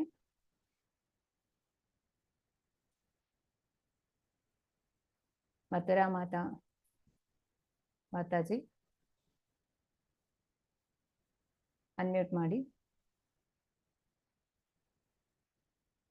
ಹರೇ ಕೃಷ್ಣ. ಹರೇ ಕೃಷ್ಣ ಮಾತಾಜಿ. ನಾನು ಲಾಸ್ಟ್ ವೀಕ್ ಮಾತಾಡಿದ್ದೆ, ಅದ್ರ ಬೇರೆ ಯಾರು ಮಾತಾಡಿ ಹಾಗಾದ್ರೆ ನೀವ್ ಹೇಳಿದಾಗ. ಚಿಂತೆ ಇಲ್ಲ, ಇವತ್ತು ಮಾತನಾಡಿ. ನೆಕ್ಸ್ಟ್ ಟೈಮಿಗೆ ನೀವು ಗ್ರೂಪ್ ಅಲ್ಲಿ ನಿರ್ಧರಿಸಿ ಮಾತಾಜಿ. ಓಕೆ. ಹರೇ ಕೃಷ್ಣ ಮಾತಾಜಿ. ಹರೇ ಕೃಷ್ಣ. ಏನಂದ್ರೆ ಅರ್ಜುನನಂತೆ ನಾವು ಕೂಡ ಶರೀರ ಪ್ರಜ್ಞೆಯಲ್ಲಿ ಇದ್ದಾಗ ಈ 3 ಗುಣಗಳಿಂದ ನಾವು 3 ಇದು ಆದಿದೈವಿಕ, ಆದಿಭೌತಿಕ, ಅಧ್ಯಾತ್ಮ ಇದನ್ನು ನಾವು ಜ್ಞಾನದಿಂದ ಅಂದ್ರೆ ಇದು ಸಹಿಸಿಕೊಳ್ಳುವುದರಿಂದ ಇದನ್ನು ಮೀರಿಸಬಹುದು, ಇಲ್ಲವೇ ಭಕ್ತಿ ಮಾರ್ಗದಿಂದ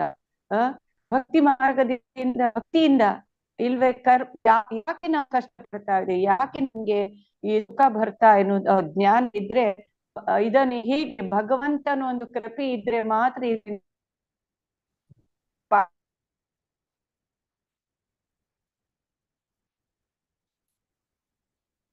ಹರೇ ಕೃಷ್ಣ. ನಿಮ್ಮ ನೆಟ್ವರ್ಕ್ ಪ್ರಾಬ್ಲಮ್ ಇದೆ ಅನ್ಸುತ್ತೆ.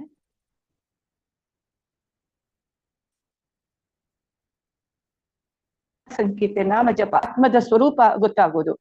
ಇಸ್ಕಾನ್ ಅಲ್ಲಿ ನಾವು ಪಡೆಯುವ ಶಿಕ್ಷಣದಿಂದ ಅಂದ್ರೆ ಭಗವಂತನ ಅರ್ಚನೆಯಾಗ್ಲಿ, ಭಗವಂತನಿಗೆ ನೈವೇದ್ಯ ಮಾಡುವುದು, ಭಗವಂತನಿದ್ದಾನೆ, ಭಗವದ್ಗೀತೆಯಲ್ಲಿ ಹೇಳಿದ ಭಗವಂತನ ಎಲ್ಲಾ ಕಡೆ ಕೈಗಳು, ಕಣ್ಣುಗಳು, ಎಲ್ಲಾ ಕಡೆಗಳು ಇದೆ ಅನ್ನೋದು ನಮಗೆ ಭಗವಂತನ ಇರುವಿಕೆ ನಮ್ಗೆ ಫೀಲ್ ಮಾಡಿಸುವುದೇ ನಮ್ಮ ಇಸ್ಕಾನದ ಮೇನ್ ಉದ್ದೇಶ. ಭಗವಂತನಿದ್ದಾನೆ, ಮೂರ್ತಿ ರೂಪದಲ್ಲಿ ಇದ್ದಾನೆ, ಪಟ ರೂಪದಲ್ಲಿ ಇದ್ದಾನೆ, ಹೃದಯದಲ್ಲಿ ಇದ್ದಾನೆ ಅನ್ನುವುದನ್ನೇ ನಮಗೆ ಇಸ್ಕಾನ್ ಹೇಳಿಕೊಡ್ತದೆ.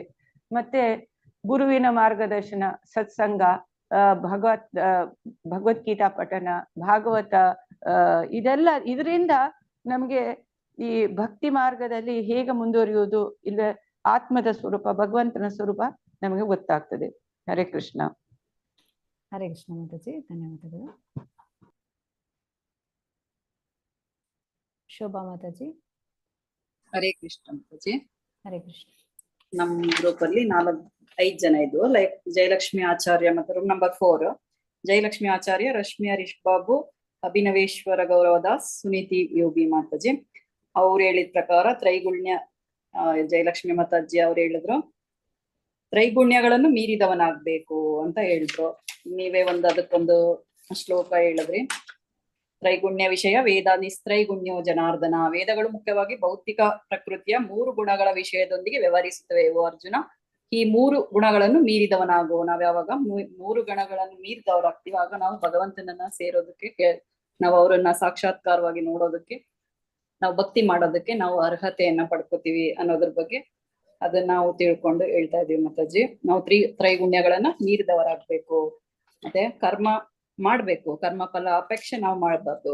ಕರ್ಮ ಮಾಡುವುದು ನಮ್ಮ ಅರ್ಹತೆ, ಆದ್ರೆ ಕರ್ಮ ಫಲಕ್ಕೆ ನಾವು ಅರ್ಹರಲ್ಲ ಅನ್ನೋದು ಒಂದು. ಕರ್ಮವನ್ನು ಮಾಡು, ಫಲಾಪೇಕ್ಷೆ ಮಾಡಬಾರದು. ಫಲಾಪೇಕ್ಷೆಯಿಂದ ಮಾಡಿದ ಕೆಲಸದಿಂದ ನಮಗೆ ಬಂಧನ ಉಂಟಾಗುತ್ತದೆ, ಫಲದ ಜೊತೆಗೆ ಬಂಧನ ಉಂಟಾಗುತ್ತದೆ. ಮತ್ತೆ ಮತ್ತೆ ಜನ್ಮವನ್ನು ತಳೆಯಬೇಕಾಗುತ್ತದೆ, ಬಂಧನವನ್ನು ಕಳಚಬೇಕಾಗುತ್ತದೆ. ಆ ಫಲದ ಅಪೇಕ್ಷೆಯನ್ನು ಬಿಟ್ಟು ಕರ್ತವ್ಯದ ದೃಷ್ಟಿಯಿಂದ ಕೆಲಸವನ್ನು ಮಾಡಬೇಕು. ಆದರೆ ಕೆಲಸವನ್ನು ಮಾಡುವುದಿಲ್ಲ ಎಂದು ಯೋಚಿಸಬಾರದು. ನೀನು ಕರ್ಮವನ್ನು ಮಾಡದೇ ಇದ್ರೆ ನಾವು ನಾವು ಹೇಗೆ ನಮ್ಮ ಶರೀರವನ್ನು ನಾವು ಇವಾಗ ದಿನನಿತ್ಯದ ನಾವು ಏನು ನಾವು ಒಂದು ಊಟ ತಿನ್ನೋಕ್ಕಾಗಿರ್ಬೋದು, ಇದಾಗಿರ್ಬೋದು, ನಾವು ಒಂದು ಕೆಲಸ ಮಾಡ್ಲೇಬೇಕು. ಮಾಡದೆ ನಾವು ಕುತ್ಕೊಂಡು ನಾವು ಬರೀ ಭಕ್ತಿ ಮಾಡ್ತೀವಿ ಅನ್ನೋದು ತಪ್ಪಾಗುತ್ತೆ ಅನ್ನೋದು, ಅದು ಭಕ್ತಿ ಬಗ್ಗೆ ನಾವು ಹೇಳ್ತಾ ಹೋಗ್ತೀವಿ ಮಾತಾಜಿ.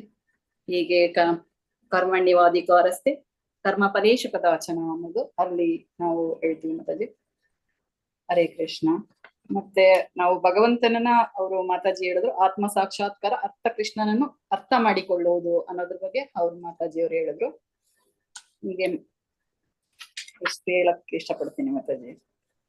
ಮತ್ತೆ ಇನ್ನೊಂದು ಸಂಕೀರ್ತನೆ ಒಂದು ಭಗವಂತನೇ ನಿರ್ಧಾರ ಮಾಡಿರ್ತಾರೆ ಮಾತಾಜಿ. ನಿನ್ನ ಪವಿತ್ರ ನಾಮವಾದ ಹೆಸರನ್ನು ಸಂಕೀರ್ತನೆ ಮಾಡುವವನು ಚಾಂಡಾಲ ಸಂಸಾರದಂತಹ ಹೀನ ಸಂಸಾರದಲ್ಲಿ ಹುಟ್ಟಿದರೂ ಆತ್ಮ ಸಾಕ್ಷಾತ್ಕಾರದ ಅತ್ಯುನ್ನತ ಸ್ಥಿತಿಯಲ್ಲಿರುತ್ತಾನೆ ಅನ್ನೋದನ್ನ ನಾವು ಸಂಕೀರ್ತನೆ ಮಾಡೋದ್ರಿಂದ ನಾವು ಅದಕ್ಕೆ ಒಂದು ಜನ್ಮನ ಮುಖ್ಯ ಆಗೋದಿಲ್ಲ. ಅದಕ್ಕೆ ನಾವ್ ಎಲ್ಲಿ ಹುಡ್ತೀವಿ, ಯಾವ ಜಾತಿಯಲ್ಲಿ ಹುಡ್ತೀವಿ, ನಾವ್ ಯಾವ ವರ್ಣದಲ್ಲಿ ಇರ್ತೀವಿ ಅನ್ನೋದು ಮುಖ್ಯ ಆಗೋದಿಲ್ಲ. ನಾವು ಒಂದು ಚಾಂಡಾಲ ವಂಶದಲ್ಲಿ ಹುಟ್ಟಿದ್ರು ನಾವು ಒಂದು ಸಂಕೀರ್ತನೆ ಮಾಡಿದಾಗ ನಾವು ಅದರಿಂದ ಒಂದು ಆತ್ಮ ಸಾಕ್ಷಾತ್ಕಾರ ಪಡಿಬಹುದು ಅನ್ನೋದು ಹೇಳಕ್ ಇಷ್ಟಪಡ್ತೀನಿ ಮಾತಾಜಿ.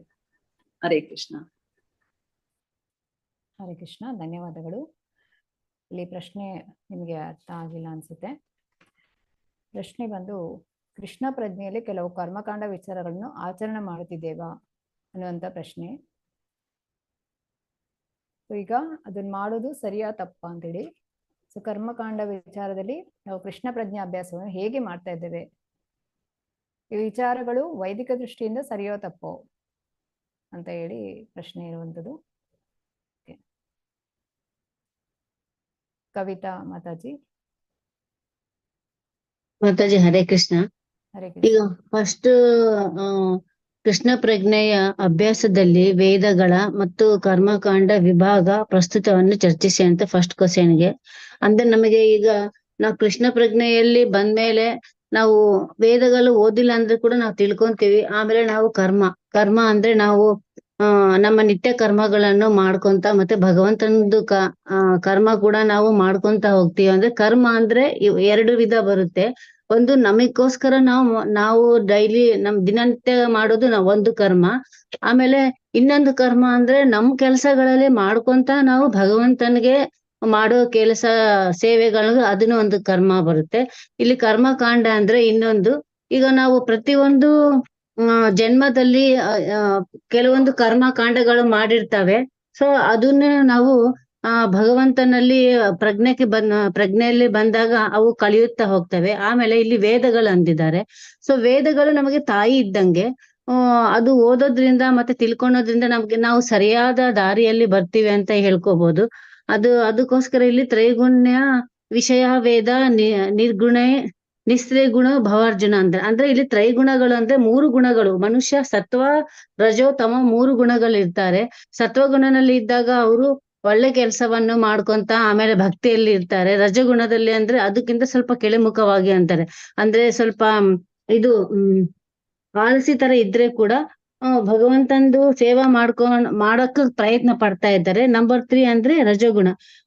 ರಜೋಗುಣದಲ್ಲಿ ಅಹಂಕಾರ ಇರ್ತಾರೆ. ಅವರಿಗೆ ಅಹಂಕಾರದಲ್ಲಿ ಜ್ಞಾನ ಇರೋದಿಲ್ಲ. ಸೊ ನಾನು ಆಕ್ಚುಲಿ ನೀವು ಏನು ಇಲ್ಲಿ ಕ್ಲಾಸಲ್ಲಿ ಕೇಳಿದ್ದೀರಾ ಅದನ್ನ ಹೇಳಿ ಅಂತ ಹೇಳಿಲ್ಲ. ನಿಮಗೆ ಏನು ಭಾವಾರ್ಥದಿಂದ ನಿಮಗೆ ಏನು ಹೊಸದಾಗಿ ಏನಾದರೂ ಪಾಯಿಂಟ್ಸ್ ಬಂದ್ರೆ ಅದನ್ನ ಹೇಳಿ ಅಂತ ಹೇಳಿದ್ದೆ. ಓಕೆ, ನೆಕ್ಸ್ಟ್ ಕ್ಲಾಸಿಗೆ ನೀವು ಈ ರೀತಿಯಾಗಿ ಎಲ್ಲರೂ ಪ್ರಿಪೇರ್ ಆಗಿ. ಹರೇ ಕೃಷ್ಣ. ಗೊಂದಲತಾ ಮಾತಾಜಿ. ಹರೇ ಕೃಷ್ಣ. ಹರೇ ಕೃಷ್ಣ ಮಾತಾಜಿ. ಇಲ್ಲಿ ಕೃಷ್ಣ ಪ್ರಜ್ಞೆಯಲ್ಲಿ ನಾವು ಕರ್ಮಕಾಂಡವನ್ನ ಹೇಳ್ಬೇಕು ಅಂತಂದ್ರೆ, ನಾವು ಕೃಷ್ಣ ಪ್ರಜ್ಞೆಗೆ ಬರುವ ಮೊದಲು ನಮಗೆ ಏನು ಗೊತ್ತಿರುವುದಿಲ್ಲ. ಕರ್ಮಕಾಂಡದಲ್ಲಿ ನಾವು ಮುಳುಗಿರುವಂತಹದ್ದು.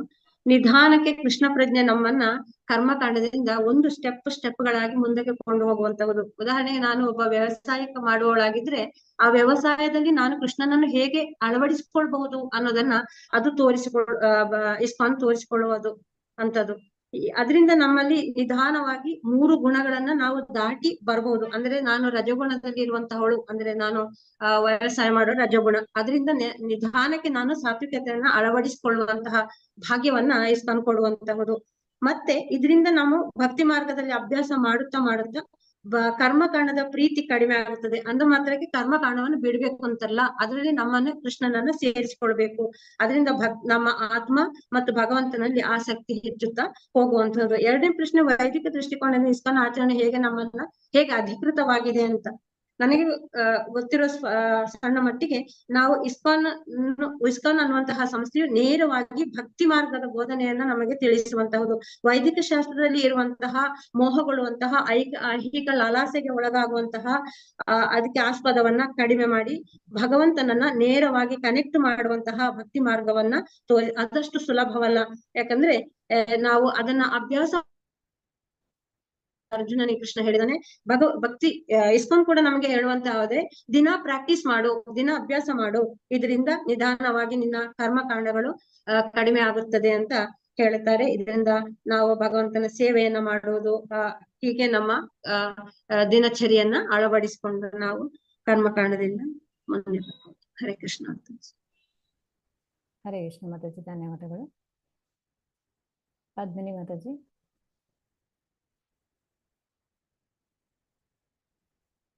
ಹರೇ ಕೃಷ್ಣ. ಪದ್ಮಿನಿ ಮಾತಾಜಿ ಅನ್ಮ್ಯೂಟ್ ಮಾಡ್ತೀರಾ?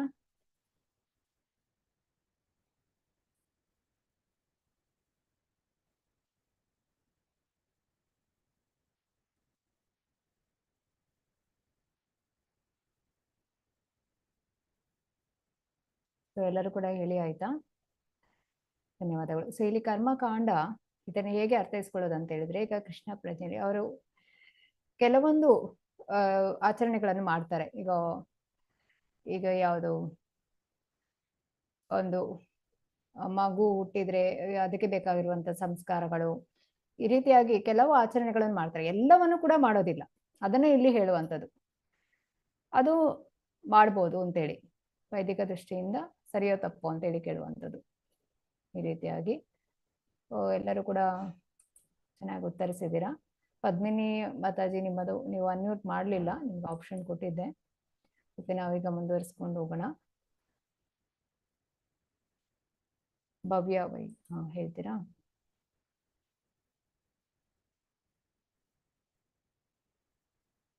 ಹರೇ ಕೃಷ್ಣ ಮಾತಾಜಿ. ಹರೇ ಕೃಷ್ಣ ಮಾತಾಜಿ, ನಾನು ಅದು ಇದಕ್ಕೆ ಹೋಗಿದೆ, ಅದು ಗ್ರೂಪ್ ಅಲ್ಲಿ ಜಾಯಿನ್ ಆಗಿದೆ, ಅದು ಸಡನ್ ಆಗಿ ಎಮರ್ಜೆನ್ಸಿ ಕಾಲ್ ಬಂತು, ಹಂಗಾಗಿ ಅಲ್ಲಿಂದ ಡಿಸ್ಕನೆಕ್ಟ್ ಆಯ್ತು ಗ್ರೂಪ್ ಇಂದ. ಸೊ ಇದರಲ್ಲಿ ನಾನು ಫಸ್ಟ್ನೇ ಕ್ವಶನ್, ನಾವು ಕೃಷ್ಣ ಪ್ರಜ್ಞೆಯಲ್ಲಿ ಅಭ್ಯಾಸ ವೇದಗಳ ಕರ್ಮಕಾಂಡ ವಿಭಾಗದಲ್ಲಿ ಪ್ರಸ್ತುತಿಯನ್ನು ಚರ್ಚಿಸಿ ಅಂತ ಹೇಳಿದ್ರೆ, ಅದು ವೈದಿಕ ಇದು ಅಂತ ಹೇಳಿದ್ರೆ ನಾವು ಏನ್ ತಿಳ್ಕೊಬೇಕು ಅಂತ ಹೇಳಿದ್ರೆ, ಮೇನ್ ನಾವು ವೇದಗಳ ಅಧ್ಯಯನ ಅಂತ ಹೇಳಿದ್ರೆ ಕೃಷ್ಣನ ಬಗ್ಗೆ ತಿಳಿದುಕೊಳ್ಳೋದು. ಇಲ್ಲಿ ಕರ್ಮಕಾಂಡ ಸೆಕ್ಷನ್ ಯಾವ ತರ ಬರುತ್ತೆ ಅಂತ ಹೇಳಿದ್ರೆ, ನಾವು ಇವಾಗ ಕರ್ಮಕಾಂಡ ಅಂತ ಹೇಳಿದ್ರೆ ಕರ್ಮ, ವಿಕರ್ಮ, ಅಕರ್ಮ ಇರುತ್ತೆ. ನಾವ್ ಅದ್ರಲ್ಲಿ ಡಿವೈನ್ ಕರ್ಮ, ಅಕರ್ಮ ಮಾಡ್ಬೇಕು ಯಾವಾಗ್ಲೂ. ಅಂದ್ರೆ ಪೂರ್ತಿ ನಾವು ಕರ್ಮ ಇರೋದೇ ನಾವು ಫಲಾಪೇಕ್ಷಿತ ಕರ್ಮಗಳನ್ನೇ ಮಾಡ್ತೀವಿ. ಅದು ಏನಾಗುತ್ತೆ, ನಾವ್ ಏನೇ ಮಾಡಿದ್ರು ಎಕ್ಸ್ಪೆಕ್ಟೇಷನ್ ಇರುತ್ತೆ, ಅದರಿಂದ ಏನ್ ಪ್ರತಿಫಲ ಸಿಗುತ್ತೆ ಅಂತ. ಸೊ ಆ ಒಂದು ಇರಬಾರ್ದು, ಕರ್ಮನೂ ಇರಬಾರ್ದು, ವಿಕರ್ಮನೂ ಇರಬಾರ್ದು, ಒಳ್ಳೇದು ಇರಬಾರ್ದು, ಕೆಟ್ಟದು ಎರಡೂ ಇರಬಾರ್ದು. ನಾವು ಮಾಡ್ಬೇಕಾಗಿರೋದು ಅಕರ್ಮ. ನಾವು ಕೃಷ್ಣ ಪ್ರಜ್ಞೆಗೆ ಬಂದ್ಮೇಲೆ ಅಕರ್ಮ ಮಾಡ್ಬೇಕು. ಆ ಅಕರ್ಮ ಮಾಡಿದ್ರೆ ಮಾತ್ರ ನಾವು ಮತ್ತೆ ಈ ಪುನರಪಿ ಜನನಂ ಪುನರಪಿ ಮರಣಂ ಅನ್ನೋದಕ್ಕೆ ನಾವು ವಾಪಸ್ ಇಲ್ಲಿಗೆ ಬರೋದಿಲ್ಲ. ಅದನ್ನ ಈ ಒಂದು ಅಕರ್ಮನ ಟ್ರಾನ್ಸ್ಜೆಂಟಲ್ ಕರ್ಮ ಅಂತಾನೆ ಕರಿತೀವಿ. ಸೊ ನಾವು ಅದನ್ನ ಮಾಡ್ಬೇಕು. ಕೃಷ್ಣ ಪ್ರಜ್ಞೆಯಲ್ಲಿ ಇದ್ದಾಗ ನಾವೊಂದು ಆ ಒಂದು ಕರ್ಮಕ್ಕೆ ಇಂಪಾರ್ಟೆನ್ಸ್ ಕೊಡ್ಬೇಕು, ಅಕರ್ಮಕ್ಕೆ ಮಾತ್ರ. ಕರ್ಮ ವಿಕರ್ಮ ಮಾಡ್ಬಾರ್ದು ಅಂತ ಹೇಳ್ಬಿಟ್ಟು ಫಸ್ಟ್ನೇ ಕ್ವಶನ್ಗೆ ಆನ್ಸರ್ ಮಾತಾಜಿ. ಮತ್ತೆ ಅದಕ್ಕೆ ಮತ್ತೆ ಇನ್ನೊಂದು, ನಾವು ಈ ಅಕರ್ಮ ಮಾಡೋದು ಯಾವಾಗ ಸಾಧ್ಯ ಆಗುತ್ತೆ ಅಂತ ಹೇಳಿದ್ರೆ, ನಾವು ದ್ವಂದ್ವಗಳನ್ನ ಸಹಿಸ್ಕೊಬೇಕು. ಅಂದ್ರೆ ಆ ಸಹಿಷ್ಣುತೆ ಕಲಿಬೇಕು ನಾವು. ಇವಾಗ ಶೀತ ಉಷ್ಣ ಆಗಿರ್ಬೋದು, ಹಗಲು ರಾತ್ರಿ, ಸುಖ ದುಃಖ, ನೋವು ನಲಿವು, ಇದನ್ನೆಲ್ಲ ನಾವು ಈಕ್ವಲ್ ಆಗಿ ಸಮಾನತೆಯಿಂದ ಅಕ್ಸೆಪ್ಟ್ ಮಾಡ್ಕೊಳೋದ ಕಲ್ತ್ಕೊಂಡು ಎಲ್ಲದರಲ್ಲೂ ಸಹಿಷ್ಣುತೆ ಬಂದಾಗ ಮಾತ್ರ ನಾವು ಕಂಪ್ಲೀಟ್ ಅತೀಂದ್ರಿಯ ಸ್ಥಾನ ಪೂರ್ಣ ಕೃಷ್ಣ ಪ್ರಜ್ಞೆನ ಸಾಧಿಸೋದಕ್ಕೆ ಸಾಧ್ಯ ಆಗುತ್ತೆ ಅಂತ ಹೇಳ್ಬಿಟ್ಟು ಹೇಳ್ತಾ ಇದಾರೆ. ಮತ್ತೆ ಎರಡನೇ ಕ್ವಶನ್ ಬಂದ್ಬಿಟ್ಟು, ವೈದಿಕ ದೃಷ್ಟಿಕೋನದಿಂದ ಇಸ್ಕಾನ್ ಆಚರಣೆಗಳು ಏಕೆ ಅಧಿಕೃತವಾಗಿದೆ ಅಂತ ಹೇಳಿದ್ರೆ, ಇವಾಗ ವೇದಗಳ ಅಧ್ಯಯನ ಅದನ್ನ ನಾವು ಕಾರ್ಯಗತಗೊಳಿಸ್ಬೇಕಂತ ಹೇಳಿದ್ರೆ ಸಂಪೂರ್ಣ ಸಮಯ, ಶಕ್ತಿ, ಜ್ಞಾನ, ಏನ್ ಸಂಪನ್ಮೂಲಗಳಿದೆ ಇದೆಲ್ಲಾನ ನಾವು ಜಾಸ್ತಿ ಅದಕ್ಕೆ ಕೊಡ್ಬೇಕು ನಾವು.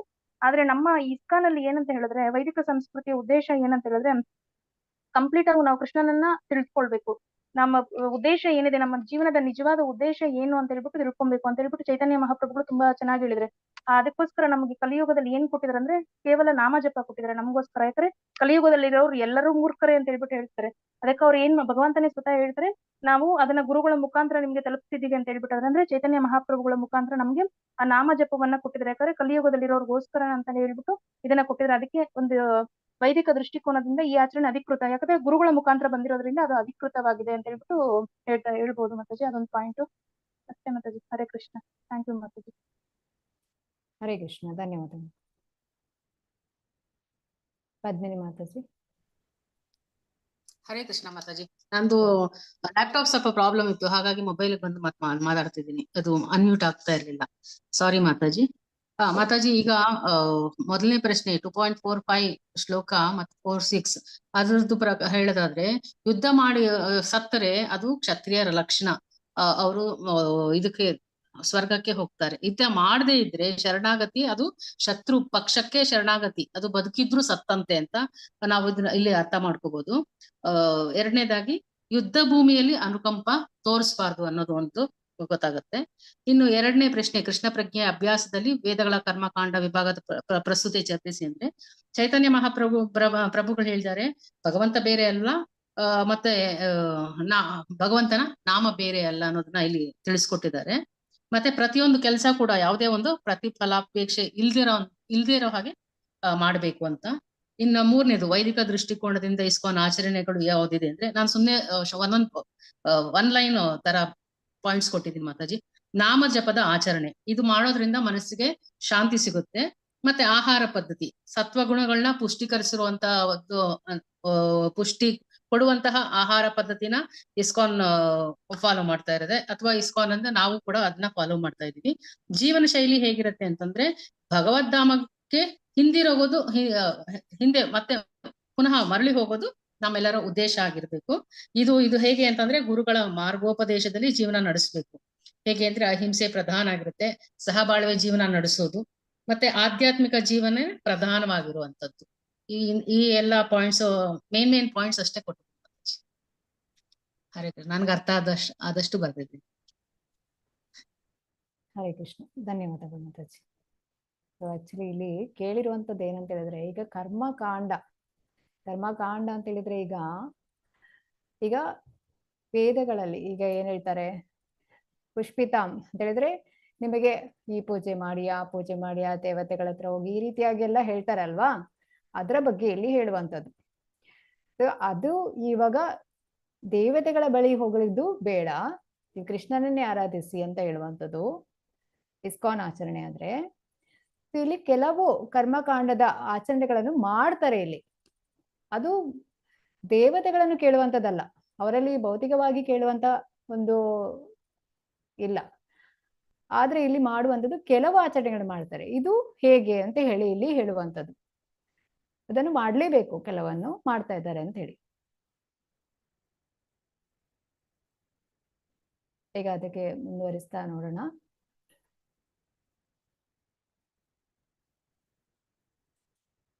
ಓದೋರು ಹ್ಯಾಂಡ್ ರೈಸ್ ಮಾಡ್ಬೋದು. ಹರೇ ಕೃಷ್ಣ.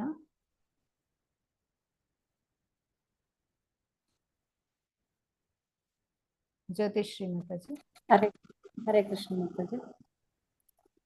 ಮಾತಾಜಿ, ಅದು ಎರಡನೇ ಕ್ವಶನ್ ಇತ್ತಲ್ಲ, ಕರ್ಮಕಾಂಡದ ಪ್ರಸ್ತುತತೆಯನ್ನ ವಿವರಿಸಿ ಅಂದ್ರೆ, ಈಗಿಂದ ಪರಿಸ್ಥಿತಿ ಇರುವಂತಹದನ್ನ ವಿವರಣೆ ಕೊಡ್ಬೇಕಾ ಮಾತಾಜಿ? ಅಲ್ಲ, ನಿಮಿಷ.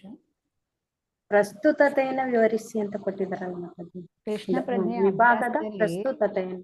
ಕೃಷ್ಣ ಪ್ರಜ್ಞೆಯ ಅಭ್ಯಾಸದಲ್ಲಿ ವೇದಗಳ ಕರ್ಮಕಾಂಡ ವಿಭಾಗದ ಪ್ರಸ್ತುತತೆಯನ್ನು ಚರ್ಚಿಸಿ. ಅಂದ್ರೆ ಈಗ ನಾನು ಇವಾಗ ಹೇಳಿಲ್ವಾ, ಕೃಷ್ಣ ಪ್ರಜ್ಞೆಯ ಅಭ್ಯಾಸದಲ್ಲಿ ಕೂಡ ಈಗ ಕರ್ಮಕಾಂಡದ ಕೆಲವನ್ನು ನಾವು ಆಚರಣೆ ಮಾಡ್ತೇವೆ, ಅದರ ಬಗ್ಗೆ ಹೇಳಿ ಅಂತ.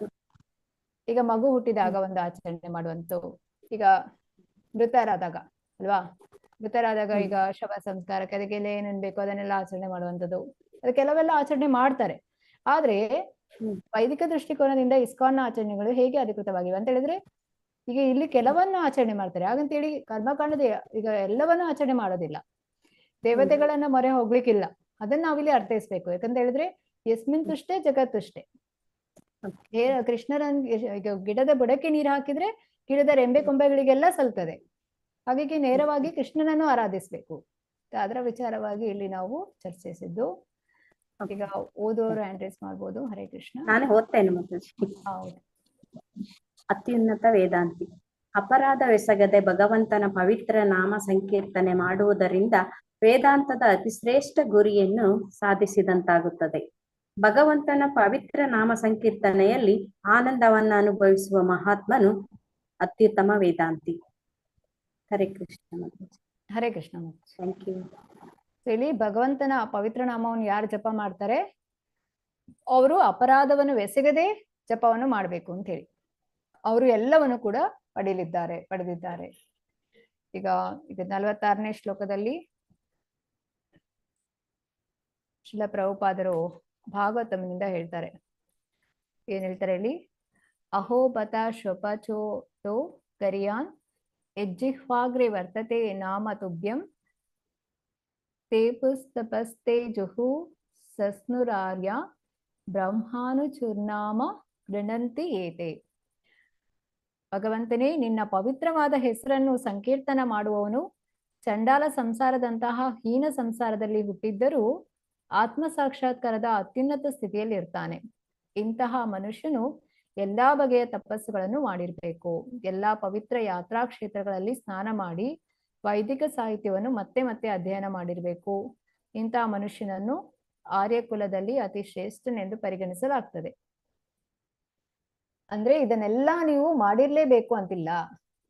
ಯಾವಾಗ ಭಗವಂತನ ಪವಿತ್ರ ನಾಮವನ್ನು ಜಪಿಸುತ್ತೀರಿ ಆಗ ನಿಂದ ತಾನೇ ಎಲ್ಲವೂ ಕೂಡ ಸಿಗ್ತದೆ. ಸಂಕೀರ್ತನೆ ಮಾಡೋದ್ರಿಂದ, ಜಪವನ್ನು ಮಾಡೋದ್ರಿಂದ ಉಳಿದೆಲ್ಲವೂ ಕೂಡ ಅದರಲ್ಲಿ ಬರುತ್ತೆ ಅಂತ ಹೇಳಿ ಇಲ್ಲಿ ತಿಳಿಸುವಂಥದ್ದು.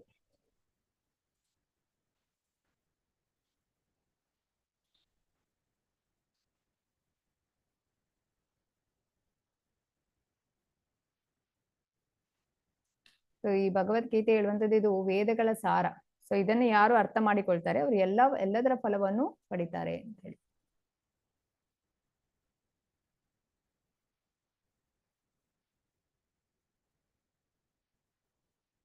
ಈಗ ಭಗವಂತ ಕರ್ಮಕಾಂಡದಿಂದ ಕರ್ಮಯೋಗ ಅಥವಾ ಕರ್ಮ ಸಾಂಖ್ಯ ಬುದ್ಧಿಯೋಗವನ್ನು ಅರ್ಥ ಮಾಡಿಕೊಳ್ಳೋದಕ್ಕೆ ಸಮರ್ಥಿಸ್ತಾ ಇದ್ದಾನೆ. ಹೇಗೆ ಅಂತ ಹೇಳಿದ್ರೆ, ಇಲ್ಲಿವರೆಗೆ ಕರ್ಮಕಾಂಡ ಅದು ಅಷ್ಟೊಂದು ಉತ್ತಮ ಅಲ್ಲ ಅಂತ ಹೇಳಿದ. ಇನ್ನು ನಂತರ ಈ ಒಂದು ಸಾಂಖ್ಯ ಯೋಗ, ಬುದ್ಧಿಯೋಗ, ಕರ್ಮಯೋಗ ಇದು ಅಂತೇಳಿ ಕರ್ಮಯೋಗ ಹಂತದಲ್ಲಿ ಅಂತ ಹೇಳಿದ್ರೆ ಭಗವಂತನನ್ನು ಕನೆಕ್ಟ್ ಮಾಡೋದು. ನೀವು ಯಾವುದೇ ಒಂದು ಕೆಲಸವನ್ನು ಮಾಡ್ತಾ ಇರಿ ಅಲ್ಲಿ ಭಗವಂತನ ಒಂದು ಸಂಪರ್ಕವನ್ನು ಪಡೆಯುವಂಥದ್ದು. ಈಗ ಇದು ಆಧ್ಯಾತ್ಮಿಕ ಜೀವನದ ಪ್ರಾರಂಭ. ಈಗ ಕರ್ಮಕಾಂಡದಲ್ಲಿ ಅಲ್ಲಿ ಆಧ್ಯಾತ್ಮಿಕತೆ ಪ್ರಾರಂಭ ಆಗೋದಿಲ್ಲ. ಅಂದ್ರೆ ಅದು ಮೊದಲ ಹೆಜ್ಜೆ ಆಗಿರ್ತದೆ. ಆದ್ರೆ ಇಲ್ಲಿ ಕರ್ಮಯೋಗ ಅಂತ ಹೇಳಿದ್ರೆ ಇಲ್ಲಿ ಆಧ್ಯಾತ್ಮಿಕ ಜೀವನದ ಪ್ರಾರಂಭ. ಇಲ್ಲಿ ಏನ್ ಹೇಳ್ತಾನೆ ಭಗವಂತ ಅರ್ಜುನನಿಗೆ, ನೀನು ಬುದ್ಧಿಯೋಗದ ಮೂಲಕ ಈಗ ನಿನಗೆ ತಿಳಿಸಿಕೊಡ್ತೇನೆ ಅಂತ ಹೇಳ್ತಾನೆ. ಈವರೆಗೆ ನಾನು ಈ ಜ್ಞಾನವನ್ನು ನಿನಗೆ ವಿಶ್ಲೇಷಣಾತ್ಮಕವಾಗಿ ತಿಳಿಸಿಕೊಟ್ಟಿದ್ದೇನೆ. ಈಗ ನಿನ್ಗೆ ಬುದ್ಧಿಯೋಗದ ಮುಖ. ಬುದ್ಧಿಯೋಗ ಅಂತ ಹೇಳಿದ್ರೆ ಏನು? ಬುದ್ಧಿಯನ್ನು ಉಪಯೋಗಿಸಿ ಭಗವಂತನಿಗಾಗಿ ಕಾರ್ಯ ಮಾಡುವುದು ಅಥವಾ ಕರ್ಮಫಲವನ್ನು ಭಗವಂತನಿಗೆ ಅರ್ಪಿಸುವಂತದ್ದು ಅಂತೇಳಿ. ಈಗ ನಾನು ಇದನ್ನು ಕರ್ಮಫಲವಿಲ್ಲದೆ ಕೆಲಸ ಮಾಡುವ ರೀತಿಯಲ್ಲಿ ವಿವರಿಸ್ತೇನೆ, ಕೇಳು ಪ್ರಾರ್ಥನೆ. ನೀನು ಇಂತಹ ಜ್ಞಾನದಿಂದ ಕರ್ಮದಲ್ಲಿ ತೊಡಗಿದರೆ ಕರ್ಮ ಬಂಧನದಿಂದ ಮುಕ್ತನಾಗಬಹುದು.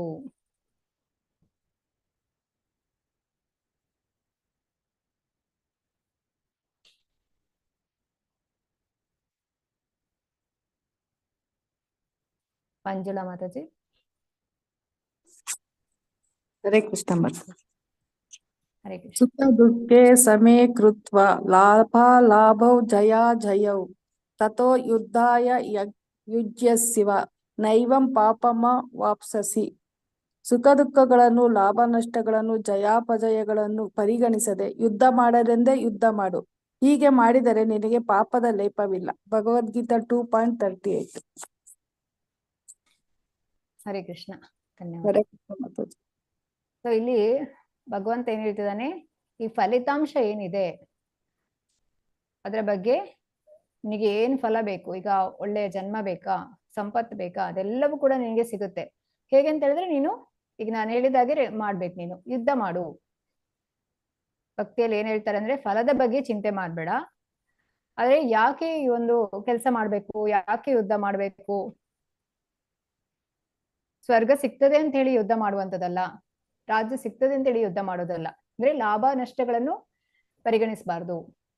ಈಗ ಸ್ವರ್ಗ ಸಿಗ್ತದೆ ಅಂತ ಹೇಳಿ ಯುದ್ಧ ಮಾಡಿ ಅಲ್ಲಿ ಸ್ವರ್ಗ ಸಿಗದೆ ಇರ್ಬೋದು, ಅಥವಾ ರಾಜ್ಯ ಸಿಗ್ತದೆ ಅಂತ ಹೇಳಿ ಯುದ್ಧ ಮಾಡಿ ರಾಜ್ಯ ಸಿಗದೆ ಇರ್ಬೋದು. ಯಾವುದೇ ಅಪೇಕ್ಷೆಯನ್ನು ಇಟ್ಟುಕೊಳ್ಳದೇನೆ ಯುದ್ಧ ಮಾಡ್ಬೇಕು ಅಂತ ಹೇಳಿ, ಫಲಾಪೇಕ್ಷೆಯನ್ನು ಇಟ್ಟುಕೊಳ್ಬಾರ್ದು, ಜಯಾಪಜಯಗಳನ್ನು ಯಾವುದನ್ನು ಪರಿಗಣಿಸಬಾರ್ದು, ಯುದ್ಧ ಮಾಡ್ಬೇಕು ಅಂತ ಹೇಳಿ. ಹಾಗೆ ಈ ರೀತಿಯಾಗಿ ಯಾರು ಕೆಲಸ ಮಾಡ್ತಾರೆ ಅಂದ್ರೆ ಇದು ಭಗವಂತನ ಪ್ರೀತಿಗಾಗಿ ಮಾಡುವಂಥದ್ದು. ಈ ರೀತಿಯಾಗಿ ಯಾರು ಕೆಲಸ ಮಾಡ್ತಾರೆ ಅವಾಗ ಅವರಿಗೆ ಪಾಪದ ಹೊಡೆತ ಇರೋದಿಲ್ಲ, ಪಾಪದ ಲೇಪ ಇರೋದಿಲ್ಲ. ಸೊ ಭಕ್ತಿಯಿಂದ ಪ್ರೀತಿಯಿಂದ ಮಾಡ್ಬೇಕು. ಇದು ಭಕ್ತಿ ಜೀವನದ ಪ್ರಾರಂಭ.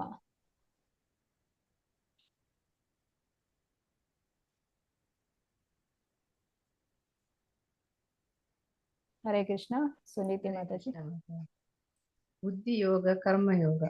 ಒಬ್ಬನು ತನ್ನ ಕರ್ತವ್ಯವನ್ನು ಲಾಭ ಮತ್ತು ನಷ್ಟಗಳನ್ನು ಪರಿಗಣಿಸದೆ ನಿರ್ವಹಿಸಬೇಕು. ಸಮೀಕ್ಷೆಯಂತೆ ನಿನ್ನ ಕರ್ತವ್ಯವನ್ನು ಪಾಲಿಸುವುದೆಂದರೆ ನೀನು ಕ್ಷತ್ರಿಯ. ಈ ಯುದ್ಧದ ಅವಶ್ಯಕತೆ ಇದೆ, ಆದ್ದರಿಂದ ನೀನು ಲಾಭ ಮತ್ತು ನಷ್ಟದ ನಿರೀಕ್ಷೆಯನ್ನು ಮಾಡಬಾರದು. ಯುದ್ಧ ಮಾಡುವುದು ನಿನ್ನ ಕರ್ತವ್ಯ. ನೀನು ನಿನ್ನ ಕರ್ತವ್ಯವನ್ನು ಸರಿಯಾಗಿ ನಿರ್ವಹಿಸಿದರೆ ಪಾಪದ ಪ್ರಶ್ನೆಯೇ ಇಲ್ಲ. ಭಗವದ್ಗೀತೆ 2.27-28. ಹರೇ ಕೃಷ್ಣ. ಹರೇ ಕೃಷ್ಣ ಮಹಾರಾಜ್. ಸೊ ಇಲ್ಲಿ ಹೇಳುವಂಥದ್ದು ನಿನ್ನ ಕರ್ತವ್ಯ ಅಂತ ಹೇಳಿ ನೀನು ಯುದ್ಧ ಮಾಡ್ಬೇಕು, ಯಾವುದೇ ಫಲದ ನಿರೀಕ್ಷೆ ಇಟ್ಕೊಳ್ಬಾರ್ದು. ನಿಂಗೇನೋ ಫಲ ಸಿಗುತ್ತೆ ಅಂತೇಳಿ ನೀನು ಯುದ್ಧ ಮಾಡೋದಲ್ಲ, ನಿನ್ನ ಕರ್ತವ್ಯ ಅಂತ ಮಾಡ್ಬೇಕು. ಇಲ್ಲಿ 4 ರೀತಿಯಾದಂತಹ ಕಾರಣ ಕೊಡ್ತಾರೆ. ಯಾವ್ಯಾದ್ರೂ ಒಂದು ಕೆಲಸ ಮಾಡ್ಬೇಕಾದ್ರೆ ಒಬ್ಬ ವ್ಯಕ್ತಿ ಏನಂತ ಹೇಳಿದ್ರೆ, ಒಂದು ಭಯದಿಂದ ಮಾಡುವಂಥದ್ದು, ಭಯದಿಂದ ಕೆಲಸ ಮಾಡುವಂಥದ್ದು. ನಂತರ ಇನ್ನೊಂದು ಕರ್ಮ ಫಲಾಪೇಕ್ಷೆ ಇಟ್ಕೊಂಡು ಮಾಡುವಂಥದ್ದು. ನಂತರ ಕರ್ತವ್ಯ ದೃಷ್ಟಿಯಿಂದ ಮಾಡುವಂಥದ್ದು. ಇನ್ನೊಂದು ಪ್ರೀತಿಯಿಂದ ಮಾಡುವಂಥದ್ದು, ಪ್ರೀತಿ ಅಥವಾ ಭಕ್ತಿಯಿಂದ ಮಾಡುವಂಥದ್ದು, ಅದು ಶ್ರೇಷ್ಠವಾಗಿರ್ತದೆ. ಈಗ ಭಯದಿಂದ ಮಾಡೋದು, ಇದಕ್ಕೊಂದು ಉದಾಹರಣೆ ನೋಡುದಾದ್ರೆ, ಈಗ ಕೈದಿ ಪೊಲೀಸ್ ಹೇಳಿದಾಗೆ ಕೇಳುವಂಥದ್ದು, ಅಂದ್ರೆ ಅಲ್ಲಿ ಭಯದ ವಾತಾವರಣ. ಇನ್ನು ಫಲಾಪೇಕ್ಷೆ ಅಂತ ಹೇಳಿದ್ರೆ ವ್ಯಾಪಾರಿ, ಅವನು ಏನ್ ಮಾಡ್ತಾನೆ, ಯಾವುದೋ ಒಂದು ಲಾಭಕ್ಕಾಗಿಯೇ ಅವನು ವ್ಯಾಪಾರ ಮಾಡುವಂಥದ್ದು, ಈ ರೀತಿಯಾಗಿ. ನಂತರ ಕರ್ತವ್ಯ ದೃಷ್ಟಿಯಿಂದ, ಈಗ ದೇಶವನ್ನು ಕಾಯುವಂತ ಯೋಧರು, ಅವರು ಅವರ ಕರ್ತವ್ಯ ದೃಷ್ಟಿಯಿಂದ ಮಾಡುವಂಥದ್ದು.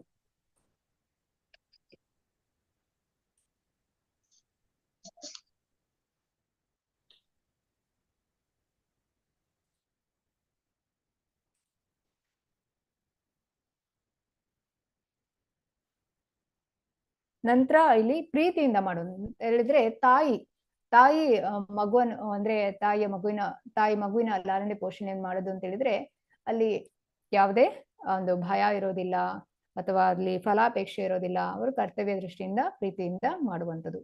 ಹಾಗೆ ಇಲ್ಲಿ ಭಗವಂತ ಹೇಳುವಂಥದ್ದು, ನೀನು ಯಾವುದೇ ಫಲಾಪೇಕ್ಷೆಯನ್ನು ಇಟ್ಟುಕೊಳ್ಳದೇನೆ ಯುದ್ಧ ಮಾಡು, ಲಾಭ ನಷ್ಟಗಳನ್ನು ನೀನು ಪರಿಗಣಿಸಬೇಡ, ನೀನು ಕರ್ತವ್ಯ ಅಂತ ಹೇಳಿ ಮಾಡು ಅಂತೇಳಿ.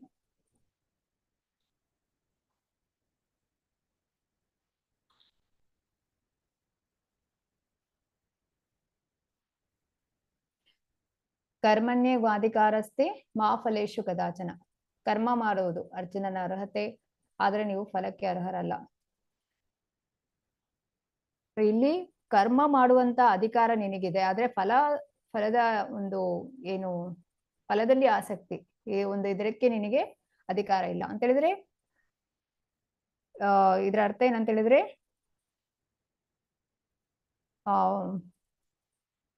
ಫಲದಲ್ಲಿ ಆಸಕ್ತಿ ಇಟ್ಕೊಳ್ಬಾರ್ದು ಅಂತಲ್ಲ, ಆದ್ರೆ ಫಲದ ನಿರೀಕ್ಷೆಯನ್ನು ಇಟ್ಕೊಳ್ಬಾರ್ದು ಅಂತೇಳಿ. ಈ ರೀತಿಯಾಗಿ ಇದು ಹೇಗ್ ಬರುತ್ತೆ ಅಂತ ಹೇಳಿದ್ರೆ, ಇದನ್ನು ತಪ್ಪಾಗಿ ತಿಳಿತಾರೆ. ಹೇಗೆ, ಕೃಷ್ಣ ಹೇಳಿದಾನೆ ಕೆಲಸ ಮಾಡ್ಬೇಕು ಅಂತೇಳಿ, ಆದ್ರೆ ಸಂಬಳ ಕೇಳಬಾರ್ದು ಅಂತ ಹೇಳ್ತಾ ಇದ್ದಾನೆ ಅಂತ. ಹಾಗೆ ಅಲ್ಲ, ಇದು ಇಲ್ಲಿ ಏನ್ ಹೇಳ್ತಾ ಇದ್ದಾರೆ ಅಂತ ಹೇಳಿದ್ರೆ,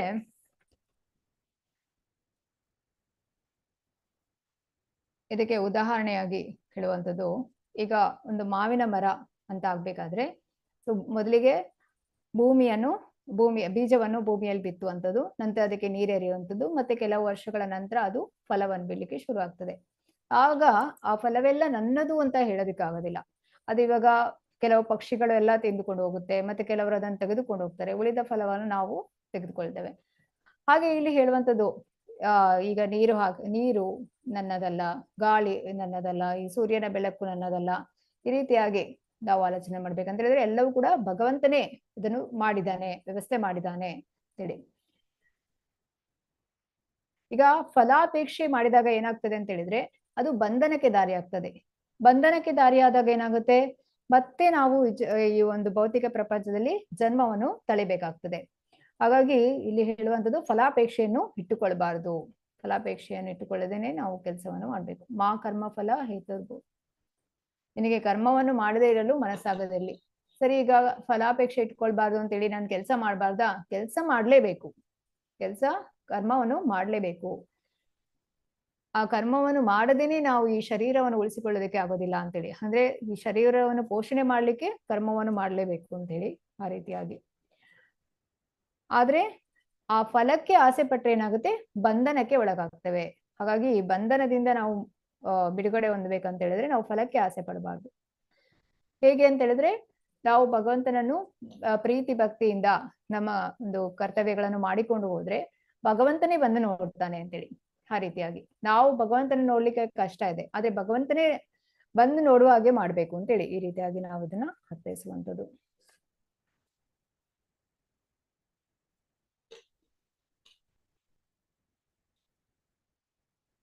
ಹಾಗೆ ಇಲ್ಲಿ ಹೇಳುವಂತದ್ದು ಕರ್ಮ ಫಲಾಪೇಕ್ಷೆ ಇಲ್ದೇನೆ ಅರ್ಜುನ ನೀನು ಯುದ್ಧ ಮಾಡ್ಬೇಕು ಅಂತ ಹೇಳಿ.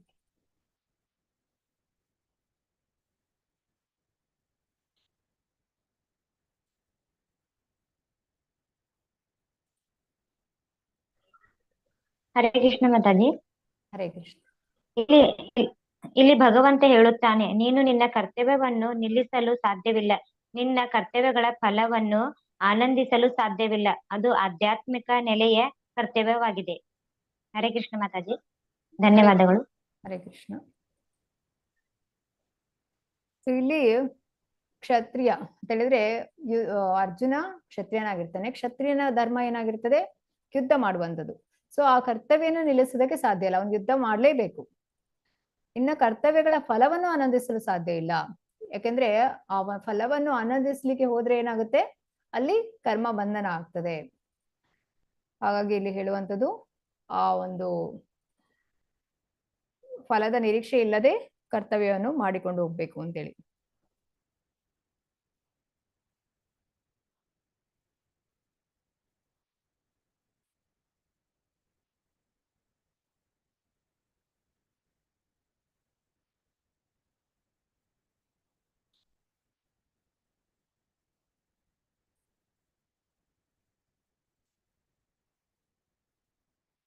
ಓದೋರು ಹ್ಯಾಂಡ್ ರೈಸ್ ಮಾಡ್ಬೋದು.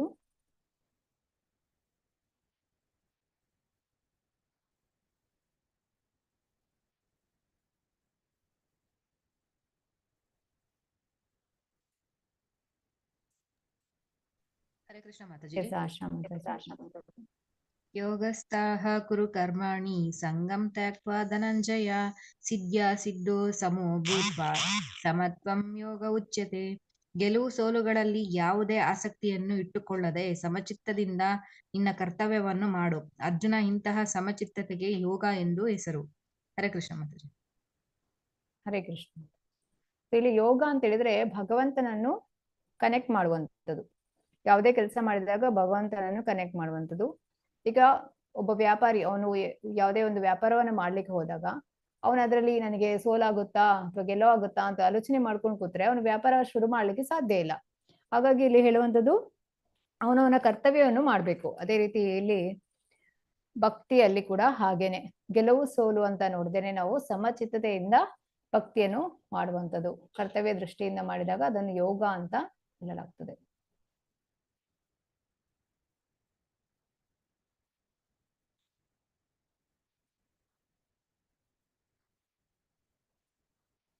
ಸುನೀತಾ ಮಾತಾಜಿ. ಹರೇ ಕೃಷ್ಣ. ಹರೇ ಕೃಷ್ಣ ಮಾತಾಜಿ. ಬುದ್ಧಿಯೋಗ ಕರ್ಮಯೋಗ. ಭಗವಾನ್ ಕೃಷ್ಣನಿಗೆ ಈ ಯುದ್ಧವಾಗಬೇಕೆಂದು ಅಪೇಕ್ಷೆ. ಆದುದರಿಂದ ಈಗ ಅವನು ಅರ್ಜುನನು ಯುದ್ಧ ಮಾಡುವುದಕ್ಕಾಗಿಯೇ ಹೋರಾಡಬೇಕೆಂದು ನೇರವಾಗಿ ಹೇಳುತ್ತಾನೆ. ಈ ಶ್ಲೋಕದಲ್ಲಿ ಕೃಷ್ಣನು ಅರ್ಜುನನಿಗೆ ಇದರ ಸೂಚನೆಯನ್ನು ಕೊಡುತ್ತಿದ್ದಾನೆ.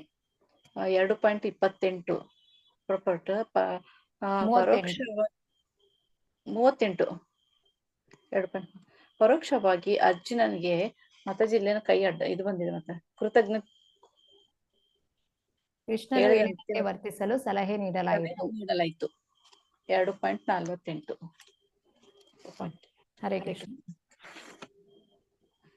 ಸೊ ಇಲ್ಲಿ ಭಗವಂತ ಹೇಳುವಂತದ್ದು ಯುದ್ಧ ಮಾಡ್ಬೇಕಂತೇಳಿ ಅಪೇಕ್ಷೆ ಆದ್ರಿಂದ, ಯಾರಿಗೆ? ಕೃಷ್ಣನಿಗೆ ಅಪೇಕ್ಷೆ ಇದೆ ಯುದ್ಧ ಮಾಡ್ಬೇಕು.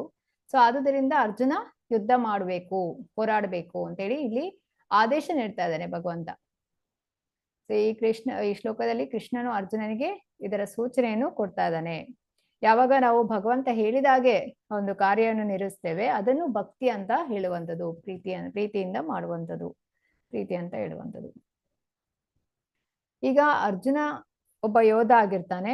ಸೊ ಅವನು ಭಕ್ತಿಯನ್ನು ಹೇಗೆ ಮಾಡ್ತಾನೆ, ಅವನ ಕರ್ತವ್ಯವನ್ನು ಹೇಗೆ ನಿರ್ವಹಿಸ್ತಾನೆ ಅಂದ್ರೆ ಅವನು ಯುದ್ಧ ಮಾಡೋದ್ರ ಮೂಲಕ. ಈಗ ಪ್ರತಿಯೊಬ್ಬರು ಕೂಡ ಈಗ ಅವರದೇ ಆದ ಒಂದು ಕರ್ತವ್ಯಗಳಿರುತ್ತೆ, ಅದನ್ನ ಮಾಡಿಕೊಂಡು ಅದರ ಜೊತೆಗೆ ಭಕ್ತಿಯನ್ನು ಮಾಡುವಂಥದ್ದು. ಅಂದ್ರೆ ಇಲ್ಲಿ ಎಲ್ಲವನ್ನು ಬಿಟ್ಟು ಭಕ್ತಿಯನ್ನು ಮಾಡುವಂತ ಹೇಳಿಲ್ಲ. ಈಗ ಭಗವದ್ಗೀತೆಯನ್ನು ಸಂಪೂರ್ಣವಾಗಿ ಅರ್ಜುನ ಕೇಳ್ತಾನೆ, ಅವನು ಸನ್ಯಾಸಿ ಆಗೋದಿಲ್ಲ, ಅವನು ಯುದ್ಧವನ್ನು ಮಾಡುವಂಥದ್ದು. ಹಾಗೆ ಇಲ್ಲಿ ನಾವು ತಿಳಿಬೇಕಾಗಿರುವಂಥದ್ದು ಏನಂತ ಹೇಳಿದ್ರೆ, ಭಗವದ್ಗೀತೆಯನ್ನು ಓದಿದವರೆಲ್ಲ ಸನ್ಯಾಸಿ ಆಗ್ತಾರೆ ಅಂತ ತಪ್ಪು ತಿಳಿದುಕೊಳ್ಬಾರ್ದು. ಭಗವದ್ಗೀತೆಯನ್ನು ಓದಿ ಚೆನ್ನಾಗಿ ಸರಿಯಾಗಿ ಅರ್ಥ ಮಾಡಿಕೊಂಡ್ರೆ ನಮ್ಮ ಕರ್ತವ್ಯವನ್ನು ನಾವು ಸರಿಯಾಗಿ ಮಾಡೋದಕ್ಕೆ ಅನುಕೂಲ ಆಗ್ತದೆ.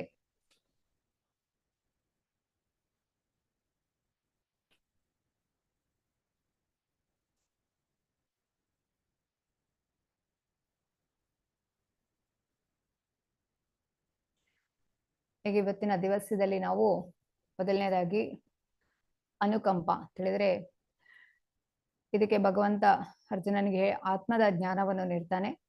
ನಂತರ ಆನಂದವಿಲ್ಲ ಅಂತ ಹೇಳ್ತಾನೆ. ಅದಕ್ಕೆ ಕರ್ಮಕಾಂಡದ ಕುರಿತಾಗಿ ಹೇಳುವಂಥದ್ದು, ನೀನು ಯುದ್ಧದಲ್ಲಿ ಗೆದ್ರೆ ನಿನಗೆ ರಾಜ್ಯವನ್ನು ಅನುಭವಿಸ್ತೀಯಾ, ಸತ್ರೆ ಸ್ವರ್ಗಕ್ಕೆ ಹೋಗ್ತೀಯಾ ಅಂತ ಹೇಳಿ. ನಂತರ ಪಾಪದ ಪ್ರತಿಕ್ರಿಯೆಗಳು ತಿಳಿದ್ರೆ, ಯುದ್ಧವನ್ನು ಮಾಡದೇ ಇದ್ರೆ ಪಾಪ ಬರ್ತದೆ, ಯುದ್ಧವನ್ನು ಮಾಡಿದ್ರೆ ಪಾಪ ಬರುವುದಿಲ್ಲ ಅಂತ ಹೇಳ್ತಾರೆ. ಹೀಗೆ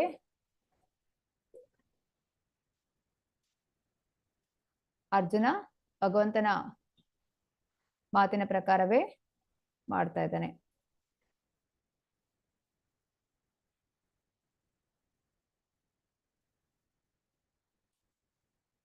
ಓದೋರು ಹ್ಯಾಂಡ್ ರೈಸ್ ಮಾಡ್ಬೋದು. ಕಡೆಯದಾಗಿ ಹರೇ ಕೃಷ್ಣ.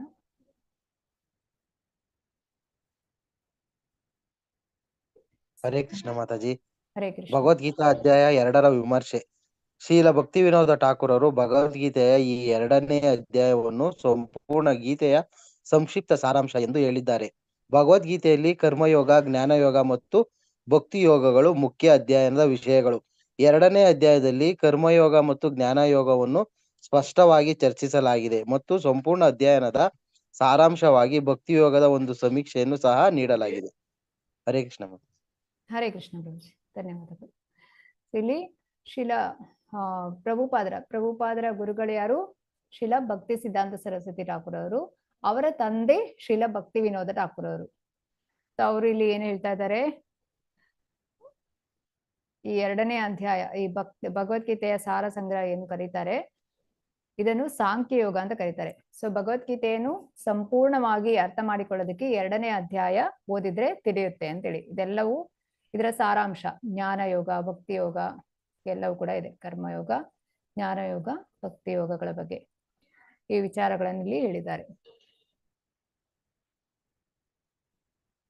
ಸೊ ಇದನ್ನ ಇಲ್ಲಿ ತಿಳಿಸಲಾಗಿದೆ.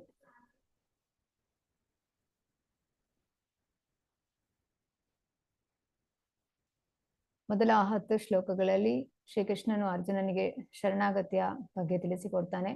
ನಂತರ 11ನೇ ಶ್ಲೋಕದಿಂದ 30ನೇ ಶ್ಲೋಕದಲ್ಲಿ ಅನುಕಂಪ ಅಂತ ಹೇಳಿದ್ರೆ ಆತ್ಮದ ಜ್ಞಾನವನ್ನು ವಿವರಿಸುವುದರ ಮೂಲಕ ಭಗವಂತ ಆತ್ಮದ ಜ್ಞಾನವನ್ನು ನೀಡ್ತಾನೆ. ನಂತರ ಆನಂದವಿಲ್ಲ ಅಂತ ಹೇಳಿದ್ದಕ್ಕೆ ಕರ್ಮಕಾಂಡದ ವಿಚಾರವಾಗಿ ಹೇಳುವಂಥದ್ದು. ಪಾಪದ ಪ್ರತಿಕ್ರಿಯೆ, ಇದಕ್ಕೆ ಬುದ್ಧಿಯೋಗ, ಕರ್ಮಯೋಗ ಹೇಳಿದ್ರೆ ಯುದ್ಧವನ್ನು ಮಾಡದೇ ಇದ್ರೆ ಪಾಪ ಬರ್ತದೆ, ಯುದ್ಧವನ್ನು ಮಾಡಿದ್ರೆ ಪಾಪ ಬರೋದಿಲ್ಲ. ಯಾವಾಗ ಭಕ್ತಿ ಕಾರ್ಯವನ್ನು ಮಾಡ್ತಾರೆ, ಭಗವಂತನಿಗಾಗಿ ಕಾರ್ಯವನ್ನು ಮಾಡಿದಾಗ ಅದರಲ್ಲಿ ಯಾವುದೇ ಪಾಪದ ಲೇಪವಿಲ್ಲ. ಇನ್ನು ಮುಂದಿನ ವಾರದಲ್ಲಿ ನಾವು ಸ್ಥಿತಧೀರ್ ಮುನಿ ಅಂದ್ರೆ ಸ್ಥಿತ ಪ್ರಜ್ಞನ ಗುಣಲಕ್ಷಣಗಳನ್ನು ನೋಡಲಿದ್ದೇವೆ 54ನೇ ಶ್ಲೋಕದಿಂದ 72ನೇ ಶ್ಲೋಕದಲ್ಲಿ.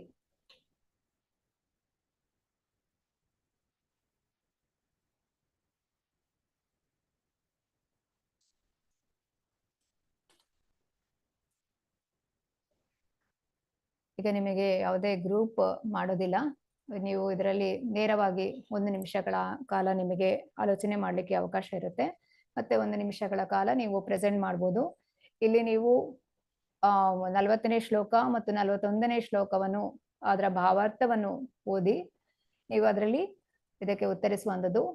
ಮೊದಲನೆಯ ಒಂದು ವಿಷಯ ಅಂತ ಹೇಳಿದ್ರೆ ಪ್ರತ್ಯವಾಯೋನ ವಿದ್ಯತೆ ಅಂತ ಹೇಳಿದ್ರೆ ನಾವು ಭಕ್ತಿಯನ್ನು ಮಾಡುವುದು. ನೇಹಾಭಿಕ್ರಮಣ ಅಸ್ತಿ ಪ್ರತ್ಯವಾಯೋನ ವಿದ್ಯತೆ ಸ್ವಲ್ಪಮಪ್ಯಸ್ಯ ಧರ್ಮಸ್ಯ ತ್ರಾಯತೋ ಮಹತೋ ಭಯಾತ್.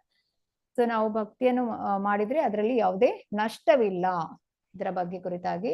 ಇನ್ನು ವ್ಯವಸಾಯಾತ್ಮಿಕ ಬುದ್ಧಿ ರೇಖೇಹ ಗುರು ನಂದನ ಏನ್ ಹೇಳ್ತಾ ಇದಾರೆ ಇಲ್ಲಿ, ಬಹುಶಾಖ ಹೆಣಂತಶ್ಚ ಬುದ್ಧಯೋ ಅವ್ಯವಸಾಯನ. ಭಕ್ತಿ ಚಟುವಟಿಕೆಯನ್ನು ಮಾಡುವಂಥದ್ದು, ಈ ವ್ಯವಸಾಯವನ್ನು ಮಾಡುವಂಥದ್ದು ಅಂತ ಹೇಳಿದ್ರೆ ಈ ಒಂದು ಭಕ್ತಿ ಚಟುವಟಿಕೆಯನ್ನು ಮಾಡುವಂಥದ್ದು. ವ್ಯವಸಾಯ ಅಂತ ಹೇಳಿದ್ರೆ ಸರಿಯಾದಂತಹ ಉದ್ದೇಶದಲ್ಲಿ ಗುರುವಿನ ಮಾರ್ಗದರ್ಶನದಲ್ಲಿ ಭಕ್ತಿ ಕಾರ್ಯವನ್ನು ಮಾಡೋದು. ಇದರ ಕುರಿತಾಗಿ 1 ನಿಮಿಷಗಳ ಕಾಲ ನಿಮಗೆ ಓದ್ಲಿಕ್ಕೆ ಮತ್ತೆ ಪ್ರೆಸೆಂಟ್ ಮಾಡ್ಲಿಕ್ಕೆ 1 ನಿಮಿಷಗಳ ಕಾಲ.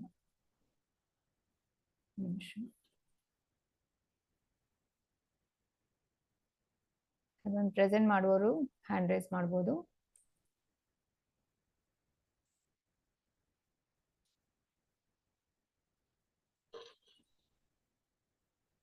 ಇಬ್ಬರಿಗೆ ಅವಕಾಶ ಇದೆ.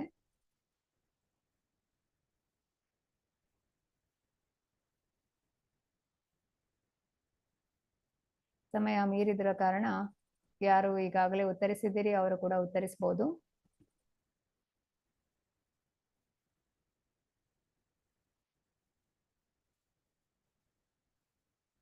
ಎಸ್ ಮಂಜುಳಾ ಮಾತಾಜಿ. ಅಂದ್ರೆ ನಾವ್ ಇವಾಗ ಈ ಕೃಷ್ಣ ಪ್ರಜ್ಞೆ ನಾವೇನ್ ಕೆಲಸ ಮಾಡ್ತೀವಿ ಅಂತ ಇಲ್ಲಿ ಹೇಳ್ತಾ ಇದ್ದಾರೆ. ಐಹಿಕ ಮಟ್ಟದಲ್ಲಿ ನಾವೇನ್ ಕೆಲಸ ಮಾಡಿರ್ತೀವೋ ಅದನ್ನ ನಾವು ಪೂರ್ಣಗೊಳಿಸ್ಲೇಬೇಕಾಗುತ್ತೆ. ಐಹಿಕ ಪ್ರಪಂಚದಲ್ಲಿ ಇವಾಗ ನಾವ್ ಯಾವ್ದೋ ಒಂದ್ ಕೆಲ್ಸ ಮಾಡ್ಕೊಳ್ತೀವಿ, ಅದನ್ನ ನಾವು ಪೂರ್ಣ ಮಾಡ್ದಿರ ಇರೋದಿಕ್ಕಾಗಲ್ಲ. ಆದ್ರೆ ನಾವು ಕೃಷ್ಣ ಪ್ರಜ್ಞೆಯಲ್ಲಿ ಮಾಡಿದಾಗ ಅದನ್ನ ಪೂರ್ಣ ಮಾಡ್ಲಿಲ್ಲ ಅಂದ್ರೂ ಅದು ನೆಕ್ಸ್ಟ್ ನಮ್ಗೆ ಮುಂದಕ್ಕೆ ಹೋಗಕ್ಕೆ ಅವಕಾಶ ಮಾಡಿಕೊಡುತ್ತೆ.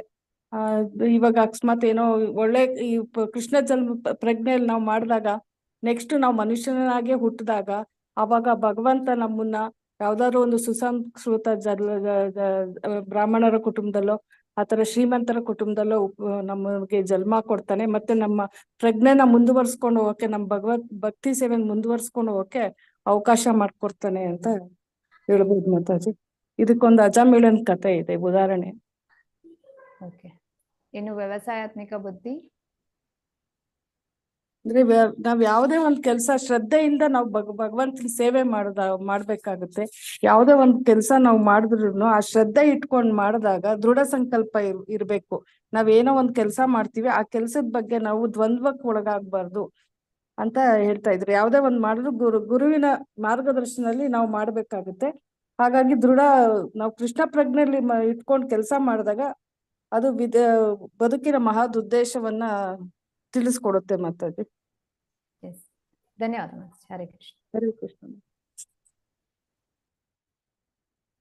ಪುಂಡಲತಾ ಮಾತಾಜಿ. ಹರೇ ಕೃಷ್ಣ. ಹರೇ ಕೃಷ್ಣ ಮಾತಾಜಿ. ಪ್ರತ್ಯವಾಯೋನ ವಿದ್ಯತೆ ಅಂದ್ರೆ ನಮ್ಮಲ್ಲಿ ಕುಗ್ಗುವಿಕೆ ಅನ್ನೋದು ಇರುವುದಿಲ್ಲ. ಇಲ್ಲಿ ಮ್ಯೂಟ್ ಆಗ್ಬೋದಾ? ಸರಿ ಮಾತಾಜಿ, ಕಾಲ್ ಬಂತು. ನಾವು ಮಾಡಿದಂತಹ ಸ್ವಲ್ಪ ಪ್ರಮಾಣದ ಭಕ್ತಿ ಮಾರ್ಗವು ನಮ್ಮ ಅಕೌಂಟ್ ನಲ್ಲಿ ಜಮಾ ಆಗುತ್ತಾ ಹೋಗಿ ಅದರಿಂದ ನಮಗೆ ಕುಗ್ಗುವಿಕೆ ಅನ್ನೋದು ಬರೋದಿಲ್ಲ, ನಷ್ಟ ಅನ್ನೋದು ಆಗೋದಿಲ್ಲ. ಅದನ್ನ ನಾವು ಮುಂದಿನ ಮುಂದಿನ ಜನ್ಮಕ್ಕೆ ಅದನ್ನು ಕೊಂಡೊಯ್ದು ಅಲ್ಲಿ ಸಫಲತೆಯನ್ನು ಗಳಿಸಬಹುದು. ಈಗ ಇದನ್ನ ಮಾಡಿದ್ರೆ ನಾವು ಸ್ವಲ್ಪ ಪ್ಯಸ್ಯ ಧರ್ಮಸ್ಯ ಮಾಡಿದ್ರೆ ತ್ರಾಯತೆ ಮಹತೋ ಭಯ, ಮಹತ್ತಾದಂತಹ ಭಯ, ಜನ್ಮ ಮೃತ್ಯು ಜರ ವ್ಯಾಧಿ, ಈ ಭಯದಿಂದ ನಾವು ನಮ್ಮನ್ನ ರಕ್ಷಣೆ ಮಾಡಿಕೊಳ್ಳಬಹುದು ಅಂತ ಈ ಶ್ಲೋಕದಿಂದ ನಾನು ಹೇಳಿಕ್ಕೆ ಇಷ್ಟಪಡ್ತೇನೆ. ಹರೇ ಕೃಷ್ಣ. ಹರೇ ಕೃಷ್ಣ. ಸೊ ಇಲ್ಲಿ ಮಹತೋ ಭಯಾತ್ ಅಂತ ಹೇಳಿದ್ರೆ ಪ್ರಭುಪಾದರು ಒಮ್ಮೆ ಹೇಳ್ತಾರೆ ಶಿಷ್ಯರಿಗೆ, ನೀವೆಲ್ಲರೂ ಕೂಡ ಮಹಾಭಯದಿಂದ ಪಾರಾಗಿದ್ದೀರಿ ಅಂತ. ಆಗ ಶಿಷ್ಯರು ಕೇಳ್ತಾರೆ, ಏನದು ಆಚಾರ್ಯರೇ ಮಹಾಭಯ ಅಂತೇಳಿ. ಆಗ ಪ್ರಭುಪಾದರು ಹೇಳ್ತಾರೆ, ನೀವೆಲ್ಲರೂ ಕೃಷ್ಣ ಪ್ರಜ್ಞೆಗೆ ಬಂದಿದ್ದೀರಿ, ನಿಮ್ಗೆ ನೆಕ್ಸ್ಟ್ ಜನ್ಮ ಪ್ರಾಣಿ ಜನ್ಮ ಸಿಗೋದಿಲ್ಲ ಅಂತ ಹೇಳಿ. ಆ ರೀತಿಯಾಗಿ ಓಕೆ, ಚೆನ್ನಾಗಿ ಉತ್ತರಿಸಿದ್ದೀರಿ.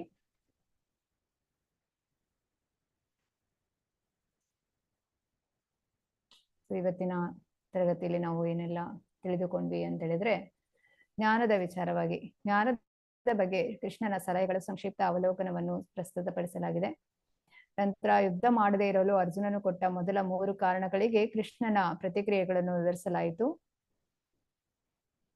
ಭಗವದ್ಗೀತೆಯ ಅಧ್ಯಾಯ 2ರ ಸಾರಾಂಶವನ್ನು ಪ್ರಸ್ತುತಪಡಿಸಲಾಯಿತು ಮತ್ತು ಭಗವದ್ಗೀತೆಯ 2ನೇ ಅಧ್ಯಾಯವು ಸಂಪೂರ್ಣ ಗೀತಾ ವಿಷಯಗಳನ್ನು ಹೇಗೆ ಸಂಕ್ಷೇಪಿಸುತ್ತದೆ ಎಂಬುದನ್ನು ವಿವರಿಸಲಾಯಿತು.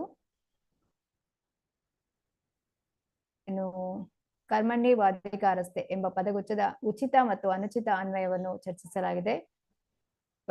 ಮತ್ತು ಪ್ರತ್ಯವಾಯನ ವಿದ್ಯತೆ ಮತ್ತು ವ್ಯವಸಾಯಾತ್ಮಕ ಬುದ್ಧಿ ಇದನ್ನು ಯಾವ ರೀತಿಯಾಗಿ ಅಂತ ಹೇಳಿ ಗುಂಪು ಇದು ಚರ್ಚೆ ಮಾಡಲಾಯಿತು.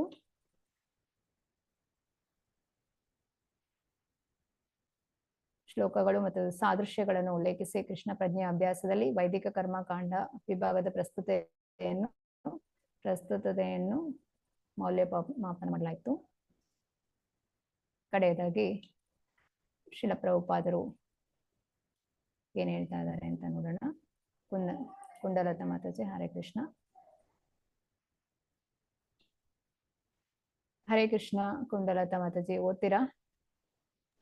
ಹಾ ಮಾತಾಜಿ. ಮುಕ್ತಾಯ ಭೋಗೈಶ್ವರ್ಯ ಪ್ರಸಕ್ತಾನಂ ತಯಾಪಹೃತ ಚೇತಸಂ. ನಾಗರಿಕತೆಯ ಈ ಭೌತಿಕ ಬೆಳವಣಿಗೆಗೂ ಬಹಳ ಬೆರಗುಗೊಳಿಸುತ್ತದೆ. ನಿಮ್ಮ ಅಮೆರಿಕನ್ ನಗರಗಳ ರಸ್ತೆ, ನಾವು ರಸ್ತೆಯಲ್ಲಿ ಹಾದು ಹೋದಾಗ ಅದು ತುಂಬಾ ಚೆನ್ನಾಗಿ ಕಾಣಿಸ್ತದೆ.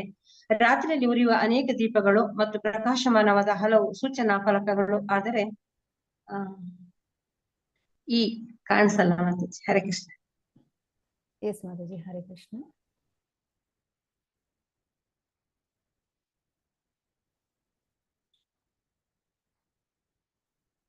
ಈ ಪರಿಸ್ಥಿತಿಯು ಶಾಶ್ವತವಲ್ಲ ಎಂದು ನಾವು ಯಾವಾಗಲೂ ನೆನಪಿನಲ್ಲಿಟ್ಟುಕೊಳ್ಳಬೇಕು. ಯಾವ ಕ್ಷಣದಲ್ಲಾದರೂ ನಾವು ಎಲ್ಲವನ್ನು ತ್ಯಜಿಸಬೇಕಾಗುತ್ತದೆ. ಇಲ್ಲಿ ಹೇಳುವಂಥದ್ದೇನು, ಈಗ ಭೋಗ ಮತ್ತು ಐಶ್ವರ್ಯಗಳ ಹಿಂದೆ ಹೋದವರಿಗೆ ಭಗವಂತನ ಭಕ್ತಿ ಮಾಡಲು ಆಸಕ್ತಿ ಇರುವುದಿಲ್ಲ ಅಂತೇಳಿ. ಇಲ್ಲಿ ನಾವು ಇವತ್ತಿನ ತರಗತಿಗೆ ವಿರಾಮವನ್ನು ನೀಡೋಣ. ಪಂಚಕಲ್ಪತರುಭ್ಯಶ್ಚ ಕೃಪಾ ಸಿಂಧುಭ್ಯ ಏವ ಚ ಪತಿತನಾಂ ಪಾವನೇಭ್ಯೋ ವೈಷ್ಣವೇಭ್ಯೋ ನಮೋ ನಮಃ. ಅನಂತ ಕೋಟಿ ವೈಷ್ಣವರಿಗೆ ಜೈ. ನಾಮಾಚಾರ್ಯ ಠಾಕೂರ್ ಜೈ. ಹರೇ ಕೃಷ್ಣ ಕೃಷ್ಣ ಕೃಷ್ಣ ಹರೇ ಹರೇ, ಹರೇ ರಾಮ ರಾಮ ರಾಮ ಹರೇ ಹರೇ. ಶ್ರೀಲ ಪ್ರಭುಪಾದ ಕಿ ಜೈ. ಹರೇ ಕೃಷ್ಣ.